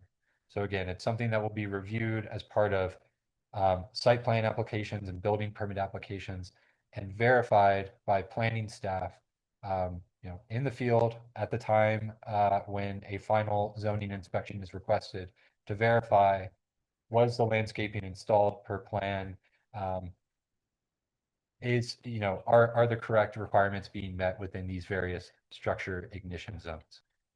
So speaking to what those requirements look like broadly, within that 5 feet area around the home, again, this is the most strict requirement, prohibiting the use of any combustible materials. So things like a wooden fence is not allowed in that 5 foot zone. And even things like grass would not be necessarily allowed. Ground cover would have to be things such as rock, gravel, sand, concrete, or other pavers. I will note that though, this isn't a outright prohibition on all vegetation. Certain ignition resistant species are allowed within this 5 foot zone. So it's not just a complete barren landscape.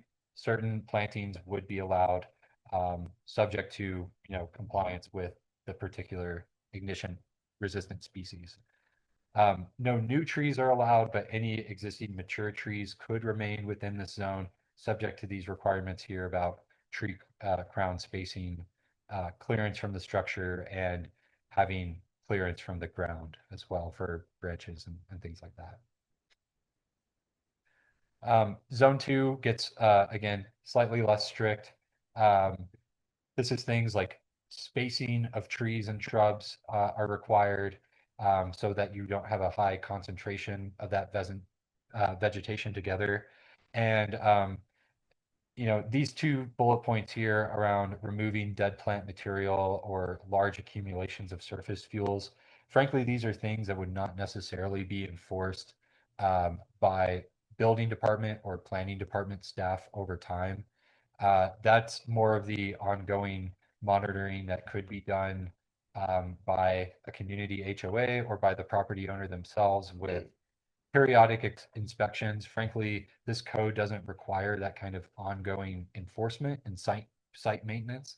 And at this time, in this early stage of adoption, building and planning department staff haven't clearly identified, what that would look like in the years to come in terms of that ongoing maintenance. And then beyond that 30-foot range, again, just ensuring that trees are spaced out appropriately, a minimum 6 to 10 feet between the tree crowns. So this image kind of helps articulate the, those defensible space zones around the structure and the degree to which vegetation and that density of vegetation is expected around them. And then this image here gives a kind of helpful side-by-side of before and after kind of clearing out of a site of, trees that are too close together, things like dead pine needles that have accumulated on the ground and things like that. So, and of course, it's hard to see, but around the structure itself, trying to limit the amount of vegetation there. Again, there's some additional requirements in the site and area requirement about fences and retaining walls within 8 feet of a structure. And then another kind of miscellaneous requirement is address markers at the driveway entrance for each building. That's already, a pretty standard thing, certainly here in the town of Fraser, but, could apply to more mountainous or less dense residential areas that either currently exist in Rendezvous or could exist in areas of Grand Park. There are also exceptions to these site and area requirements as listed here. One notable one is for existing structures. If you're doing an addition of 500 square feet or less, that doesn't then trigger the entire site to be compliant with this. So again, existing properties, it could be a while until they are required to clear out their land and vegetation, but certainly new construction moving forward, the expectation is compliance with these. So last thing I'll speak to, just those additional kind of administrative updates. There are specifications relating to both landscaping and exterior lighting that are currently located in Chapter 14 of our code. As part of this ordinance, that language from Chapter 14 is being moved into the corresponding relevant section in Chapter 19 for landscaping and exterior lighting. This was primarily driven by the landscaping side of things. Again, because we're adopting a lot of language into Chapter 19 related to this defensible space requirement, we wanted to copy over those regulations that talk about number of trees and shrubs on a site to meet our landscaping specifications. And then staff just felt that given that we were moving that landscaping language over, we wanted to move the exterior lighting language into Chapter 19 as well, even though, again, the focus of this ordinance is adoption of the Wildfire Resiliency Code, and nothing with these specifications are changing at this time. It's just relocating them to a different section of our code. Last thing, because we are touching Chapter 19 with this ordinance, it did go to the Planning Commission. They recommended approval during their meeting on February 25th. And this is a notice public hearing. Notice was provided in the newspaper on March 11th. And you can see that notice here, and there's an affidavit in the packet. So in conclusion, staff recommends that the board approve this ordinance to adopt the Wildfire Resiliency Code, as well as make those administrative changes to our landscaping and exterior lighting specifications. And if approved, this ordinance would take effect in July 1st. So, and one final thing before I conclude, I did also want to note that the version of the ordinance that was in the packet, if I could share my screen again here.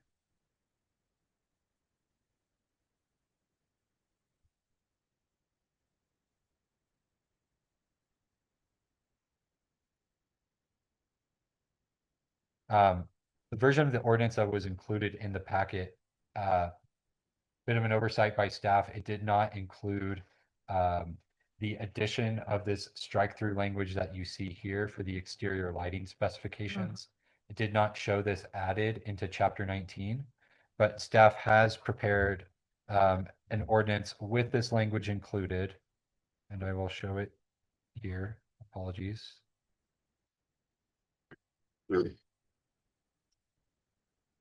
So now what we are looking at is section 19-4-195, our exterior lighting section in chapter 19. And the ordinance as currently drafted and presented to you all adds in this bold and underlined text. This is all the text that is being removed from chapter 14.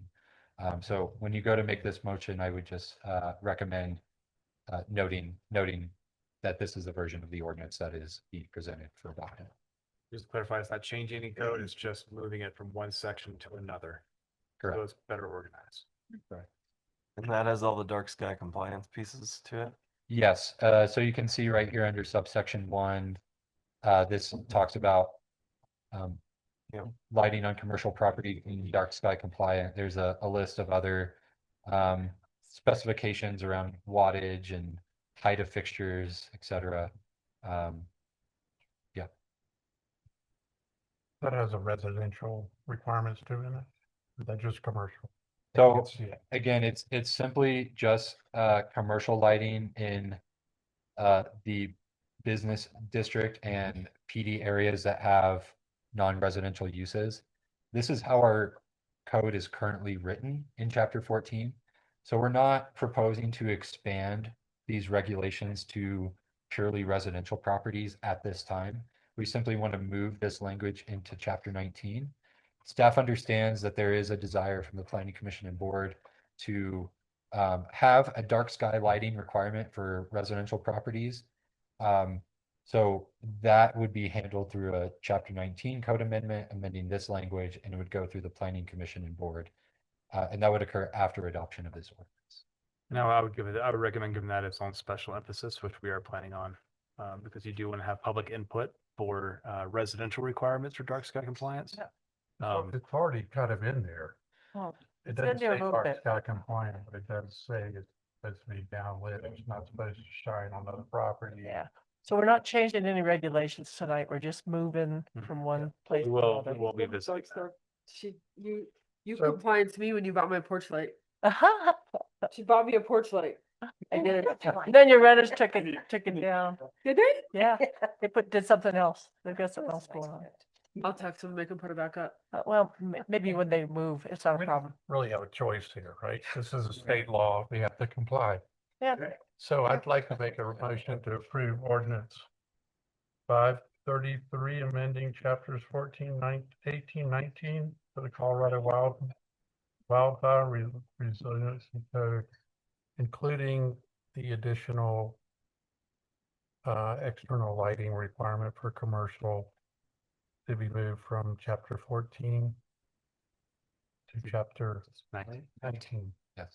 Did I get that right? Yes, that was excellent. I'll second that. Okay. Any further discussion? All in favor? Bye. Aye. Any opposed? Was there any public comment? No. Was there any public comment or? Brian was there. Nobody. And Nobody then on did we do B as well Brian's in with the that? Or do we need to do B? Got a guy sitting back row or It one guy that comes. looks like it says the same thing. That's it. That was the ordinance. We're good, right? Did they need to leave the public hearing to approve that ordinance? I think technically, yes. Okay. All right, let's start over. So motion to close, could I have a motion to close the public hearing So moved. regarding ordinance 533, amending chapters Do we 14, 18, provide and a 19 chance for public comment? to adopt and do that? Oh, we did that in the public hearing. Is there anyone online that would like to speak? And how about Brian? You've been here all night, Brian. Do you have any input on this? Oh, okay, just checking. All right, is anyone online? Okay, Okay. all right. Could I get a motion to close the public hearing regarding ordinance 533, amending chapters 14, 18, and 19 to adopt the Colorado Wildfire Resiliency Code and consolidate existing landscaping and lighting regulations? I move to close the public hearing. Second. Further discussion? All in favor? Aye. Okay, any opposed? All right, now could I have a motion to approve ordinance 533, amending chapters 14, 18, and 19 to adopt Colorado Wildfire resiliency code and consolidate existing landscaping and lighting regulations as shown by Garrett. So moved. Second. Any further discussion? All in favor? I, Any opposed? Okay. All right, updates. Thanks. Okay. Main update that I have is you may have seen the email early today. Unfortunately, we've made the heavy decision to provide myself to provide a notice. I provided a 90-day notice to you all today. Not an easy decision, but ultimately looking to set you guys up for success with going through the recruiting process for a new town manager. So if you have not seen that yet, I believe you've all seen that. Adam, you're the only one I'm not sure have seen it. I saw it during our executive session. Great. So this is not new news to you. Staff is obviously aware, and I'll be working with you guys and Brian to determine next steps as far as recruiting process. And we are revising the marketing materials for that position. And we'll work with you to get that out and determine what process you guys want to go through for recruitment and interviews for that. So we will look at bringing you some recommendations at the next meeting, but obviously hoping to get the advertisement out, I think, next week. We'll work with you guys before the next meeting to get that out next week with the salary range and the advertisement to go out. My goal is to get that out by the end of next week. Okay. okay. Been a pleasure serving as your town manager. I'm sorry I'm retired, but you know, I think you guys are set for success, and you've got incredible staff to work with. So you're gonna do great things. Yeah. You've done a great job for us. Mm-hmm. Any other updates? Yeah. I have a quick one. The town of Steamboat staff and trustees are visiting next Wednesday, April 8th. They're interested in learning more about the St. Louis Landing project. So we'll be hosting them in the morning. We're still finalizing details, but I think it'll probably be from about 10 to 12. And then they're going to go to lunch and have invited us to join them. So if there are any trustees that are available and interested in joining, I don't know that it's 100% necessary, but they'd love to have conversations with trustees. So there's one or two of you. That'd be great. What day is it? Wednesday, April 8th, week from today. We're planning on going up there next month. We couldn't get a Did we- day did we that set a works date? with everybody. We did not set a date yet, so Okay. we'll look at putting something out. I'm kind of looking for direction too at some point to see if you guys want to still look at that. You have 4 seats up. You're gonna have a new town manager. Do you want to look at something in Steamboat, or do you want to look at something local? Those are things that Brian is going to work with you guys on and see what you guys want to do. 4 seats up we have? 4 seats will be up in November. So the bookends. The bookends. You guys are gonna fall over with us. Actually, call the booking. So let me know if there is anyone available for Steamboat, and you wouldn't necessarily have to be there for the full 3 hours. You could join either for the front end or for lunch. Yeah. I'm sure I can make it. Okay, so then I just need one more. Okay. Just let us know if you would like to. Let Sarah know. Let Sarah know. Working. Okay. Motion to adjourn. Second. All in favor? Okay.